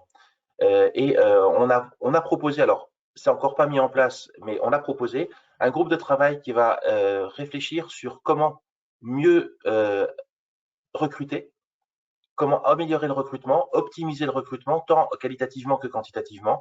Il y a un groupe de travail qui va se mettre en place à l'USPO et sous l'impulsion d'un pharmacien parisien, d'une pharmacienne parisienne, qui va gérer ça. Et voilà, on va commencer. Là, on est un petit peu pour l'instant focalisé sur la Covid. Vous nous en excuserez, mais vous voyez bien que pour arriver à sortir les fiches, pour arriver à être le plus réactif possible, ça nous monopolise beaucoup de temps. Et ça fait partie des choses qui sont importantes pour nous que l'on mette en place donc dès les mois qui viennent. Une réponse complémentaire par rapport à ça. Tous les métiers sont confrontés à ça. Des tensions de ressources humaines dans tous les secteurs d'activité. Le Covid a beaucoup perturbé. Nous, la stratégie, ce que met Pierre en place est très clair. C'est de rendre ce métier attractif. Parce que si ce métier n'est pas attractif, vous aurez encore plus de difficultés pour avoir des jeunes pharmaciens qui aient envie d'être assistants ou qui aient envie de reprendre une pharmacie. Donc, le métier attractif, c'est tout ce qui est autour du changement de métier, ce qu'on est en train de construire et de conforter dans la convention. Et ensuite, avoir, bien sûr, des champs de progression également en termes économiques. Quand vous faites de la prévention, du dépistage, etc., vous avez des ressources supplémentaires que vous n'aviez pas auparavant pour votre entreprise. Et donc, bien sûr, ça vous permet de recruter parce que derrière, ces missions ne sont pas gratuites, elles sont rémunérées et donc ça permet d'élargir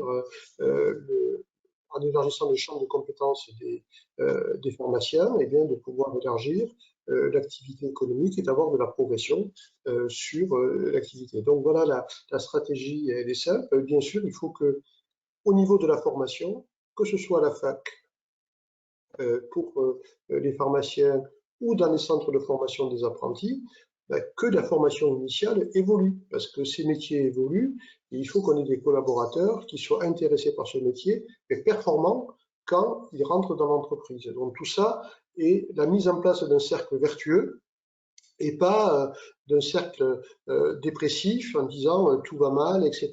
Oui, quand tout ne va pas aussi bien, eh bien, on se donne les moyens de faire en sorte que la machine positive se remette en route. La dispensation à domicile, je pense que tu en as parlé, enfin, je crois, sera-t-elle prise en compte dans la convention? Oui, oui, oui. Alors, ça a été compliqué hein, parce que ça avait été promis par Nicolas Revel lors d'un webinar. Je me souviens d'un webinar qui avait eu lieu, je pense en avril, mais je me souviens plus exactement de la date. Et c'était pas dans les priorités de l'assurance maladie actuelle. Donc, il a fallu que l'on se batte pour ça. C'est inscrit dans la convention avec certaines modalités. Donc, quand les modalités seront précisées, on reviendra vers vous. Mais oui, pour l'instant, la dispensation à domicile est. Alors, on parle d'une dispensation, hein, on ne parle pas d'une livraison, on est bien d'accord. Donc, une dispensation se fait par toute personne capable de réaliser l'acte de dispensation au comptoir, c'est-à-dire pharmacien, préparateur, étudiant. Et ce sera avec une dispensation, avec bien sûr des conseils liés à la dispensation. Et pas seulement une livraison. C'est ni la Croix-Rouge ni la Poste que l'on veut faire, hein, on est bien d'accord. J'ai aussi des questions sur les communautés professionnelles de santé. Ne pas faire partie d'une communauté professionnelle de santé est-ce que ça deviendra pénalisant en termes, enfin, pour les ROSP par exemple? Oui, oui, très clairement. Alors, je crois que c'est l'échéance, c'est pour 2023, si mes souvenirs sont bons. En fait, la condition d'avoir la ROSP structure va dépendre de la participation dans un exercice coordonné. Ça vaut pour les médecins, ça vaut pour les infirmiers, ça vaut pour les pharmaciens, pour tous ceux qui ont une ROSP structure. On voit bien que les CPTS sont en train d'accélérer. Qu'il y a également, bien sûr, les maisons de santé pluriprofessionnelles, mais il y a également ce qu'on appelle des équipes de soins primaires. Et nous, on va essayer de pousser dans ce sens, hein, parce que ce qui est intéressant, c'est de pouvoir, quand vous avez un patient compliqué, ça va être ponctuel, ça va peut-être durer 6 mois parce qu'il sort de l'hôpital, parce qu'il a telle pathologie, et bien que le médecin, le pharmacien et l'infirmier puissent travailler de façon coordonnée, ne soient pas obligés de monter une association loi 1901 pour pouvoir prendre en charge ce patient de façon différente selon un protocole. Et c'est ce qu'on essaie aujourd'hui de pousser auprès de l'assurance maladie, c'est la CPTS a son rôle d'organisation du territoire. Ensuite, il y a les MSP qui sont plutôt autour de la patientèle partagée entre les professionnels qui sont dans cette maison de santé pluriprofessionnelle ou qui collaborent avec cette maison de santé pluriprofessionnelle. Mais quand il n'y a pas de MSP, il faut qu'il y ait des équipes de soins primaires beaucoup plus souples pour continuer à mailler le territoire et que les patients ne soient pas exclus d'un exercice coordonné. Et si on arrive à faire ça, eh bien, je pense que petit à petit, on maillera le territoire. En tout cas, on espère de le faire avant 2023, parce que ce qu'on a dit à l'assurance maladie, c'est que les pharmaciens sont très demandeurs de la coordination et que c'est parfois les médecins qui ne veulent pas. Et donc, pénaliser les pharmaciens parce que les médecins ne veulent pas se coordonner, ne pas avoir sa structure, parce que derrière, on a quelqu'un qui dit « moi j'ai 60 ans, tout ça, ça ne m'intéresse pas, on verra ça avec mon successeur quand le médecin dit ça », eh bien, c'est pas satisfaisant. Donc, on essaie de trouver des solutions pour que l'exercice coordonné soit le plus efficace possible et maille le plus. Et on a donc un an et demi pour faire ça.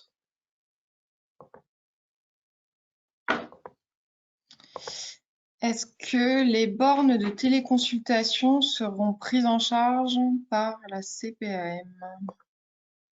Alors, on a une grosse discussion par rapport à ça. Déjà, les bornes, ce ne sont pas les bornes qui sont prises en charge. L'assurance maladie a un forfait qui est là pour prendre en charge certains éléments qui sont nécessaires à la téléconsultation. De mémoire, et si je me trompe, Bénédicte, tu corriges, mais il doit y avoir un otoscope connecté, il y a un oxymètre, un tensiomètre et un otoscope, enfin deux objets connectés, otoscope et stéthoscope, et oxymètre et tensiomètre. Mais les cabines ne font pas partie de ça. Alors, effectivement, si vous mettez une cabine, vous pouvez bénéficier, dans la mesure où il y a ces 4 matériels-là, du financement assurance maladie. Par contre, ce qui est clair aujourd'hui, c'est que la téléconsultation, c'est quelque chose qui est un acte conventionnel prévu à la convention pharmacien comme un acte de coordination dans le cadre de l'exercice coordonné. Donc, c'est une consultation entre le patient et son médecin traitant, parce qu'il ne peut pas se déplacer et donc la pharmacie le met en relation avec son médecin traitant. Ça peut être aussi dans le cadre de soins non programmés, mais dans le cadre d'un protocole qui est fait avec la CPTS, c'est-à-dire que la CPTS a défini que le lundi matin, c'était le docteur X, le mardi après-midi, c'était le docteur Y qui faisait les soins non programmés. À ce moment-là, on peut mettre en relation le patient avec le médecin qui, dans le cadre de la CPTS, assure les soins non programmés. Ça, c'est de la téléconsultation conventionnelle pour lesquelles on est rémunéré. Par contre, la téléconsultation, alors qu'on est à Marseille avec un médecin à Lille, parce que la borne vous met en relation avec un pool de médecins qu'ils ont à disposition, c'est une téléprescription, c'est tout ce que vous voulez, mais ça n'est pas une téléconsultation au sens conventionnel. Donc ça veut dire que ces téléconsultations-là, ces consultations-là que vous aurez faites, ne peuvent pas être déclarées au niveau de votre ROSP et vous ne pouvez pas toucher d'argent pour ces consultations-là. Il faut faire très attention parce que certaines cabines sont très très virulentes au niveau du déroulé et au niveau de ce qu'ils vous disent, et ils arrivent presque à vous faire croire l'inverse. Donc faites très attention, soyez très attentifs parce que ne tombez pas dans le piège de certains discours commerciaux qui peuvent vous dire mettez les cabines, vous aurez droit à l'argent. Ça c'est vrai. Mettez les cabines, vous aurez droit à des téléconsultations parce qu'on a des médecins qui fonctionnent avec nous. Ça c'est faux.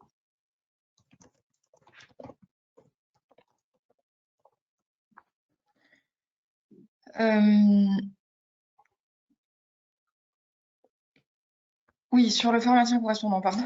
Sur le pharmacien correspondant, nous avons très peu d'arrangements. Il faut que le pharmacien correspondant soit au choix du patient, car pour la pharmacie rurale, nous avons très peu d'arrangements entre prescripteurs et pharmacie plus proche, qui exclurait la pharmacie de village, qui lui n'a pas de médecin. C'est la loi. C'est le patient qui choisit son pharmacien. Ce n'est pas le médecin qui choisit le pharmacien correspondant pour le patient. Donc les pharmaciens correspondants vont être enregistrés sur la base de l'assurance maladie comme pharmacien correspondant pendant un an. Après, il faut que ça serve à quelque chose. Donc, quand on est pharmacien correspondant, on doit travailler avec un médecin, le médecin traitant du patient. Et justement, en milieu rural, c'est tout l'intérêt du pharmacien correspondant, c'est que quand vous avez un médecin qui est moins disponible, ça ne vaut pas que pour le milieu rural, il est moins disponible parce qu'il n'y en a pas beaucoup de très disponibles aujourd'hui, c'est de pouvoir justement mettre en place pour un patient, par exemple, diabétique, un patient à risque cardiovasculaire, s'il a un traitement, eh bien, de pouvoir le renouveler 3 mois de plus, à condition d'avoir surveillé le patient et de renvoyer des informations au médecin. C'est ça tout l'intérêt du pharmacien correspondant, c'est d'assurer un suivi de ce patient sur la base de protocoles pour pouvoir eh bien, être sûr que le patient, quand il prend son traitement, il continue d'être stable et quand on le renouvelle, il continue d'être stable. Donc tout ça demande bien sûr de la part des médecins des évolutions, à la fois de la façon de travailler, à la fois peut-être aussi de la façon d'être rémunéré, c'est à eux de le demander. Mais en tout cas, le pharmacien correspondant, aujourd'hui, est une avancée très, très importante. Et maintenant, il faut que les patients soient alliés avec nous pour que justement, ils disent, mais moi j'ai choisi un pharmacien correspondant, il faut que ça m'aide. Et donc, ils vont certainement nous aider à le faire vivre.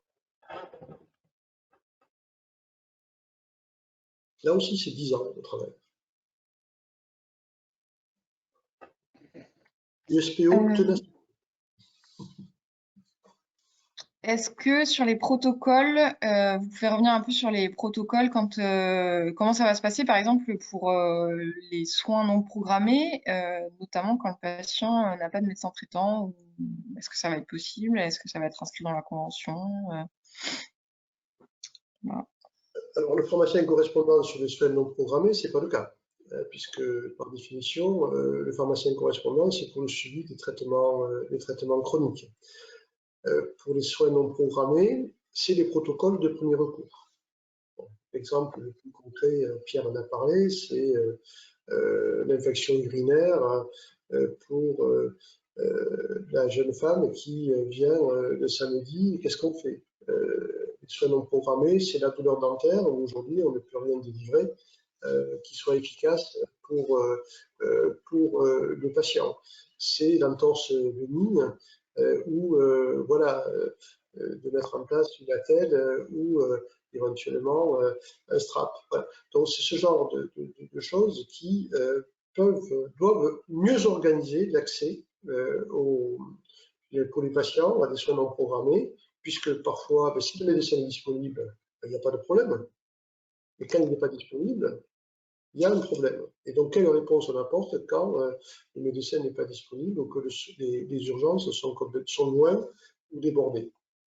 Pour le moluride, on voit qu'il y a la possibilité d'avoir un protocole, sauf qu'il est que dans un exercice coordonné dans une maison de santé professionnelle qu'il a prévu.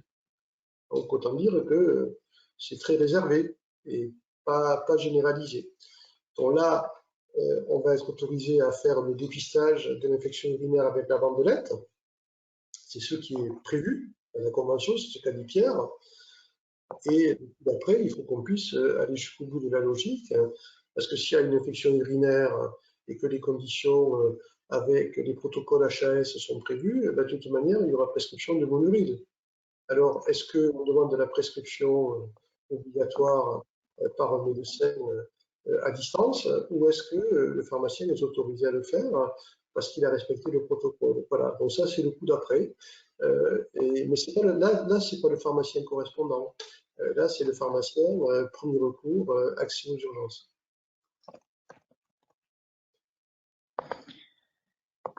C'est un peu hors convention, mais quand même, comment faire partie d'une CPTS? Il n'y a pas de droit d'entrée, si c'est la question. C'est simplement, si vous voyez que sur votre territoire, les choses bougent et qu'un certain nombre de professionnels ont commencé à s'organiser et à mettre en place une CPTS, eh bien, il faut simplement dire que vous êtes volontaire pour y participer. Donc, il se constitue un bureau, un conseil d'administration pour gérer l'argent qui va être perçu de la CPTS par l'assurance maladie. Donc là, il y a une association formelle. Et ensuite, c'est de voir quelles sont les priorités sur le territoire, le diagnostic du territoire. Est-ce qu'il y a un hôpital? Est-ce qu'il y a une clinique? Quels sont les médecins généralistes disponibles? Est-ce qu'il y a des patients qui n'ont pas de médecin traitant? Est-ce que l'accès aux spécialistes, est-ce qu'il est compliqué? Comment on organise la sortie hospitalière? Comment on s'occupe des personnes à risque sur telle et telle catégorie parce que le territoire contient et a beaucoup de personnes âgées, et donc comment on priorise les actions sur les personnes âgées. Voilà. Donc, s'il y a une SPTS qui se constitue, vous dites, moi je veux y participer, c'est tout simplement. Et ils sont bien contents de trouver tous les pharmaciens du territoire. En général, ils sont très volontaires pour participer à la CPTS.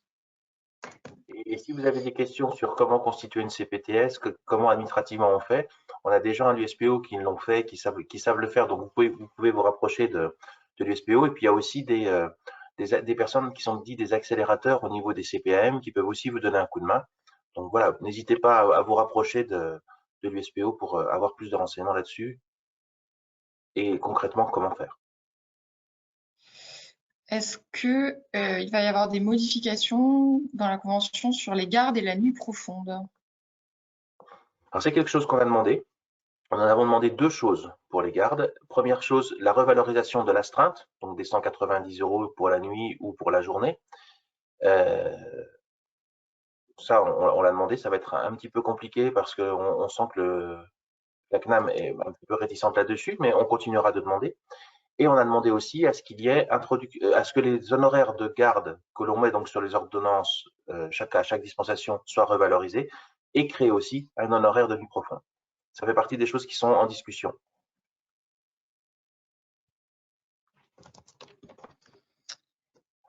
Et pour nous, c'est important parce qu'en plus, ces gardes-là vont renforcer le réseau au niveau rural, puisqu'on sait que les pharmacies au niveau rural sont très très souvent de garde, et donc ces revalorisations vont participer aussi à la revalorisation et au maintien de ce réseau-là.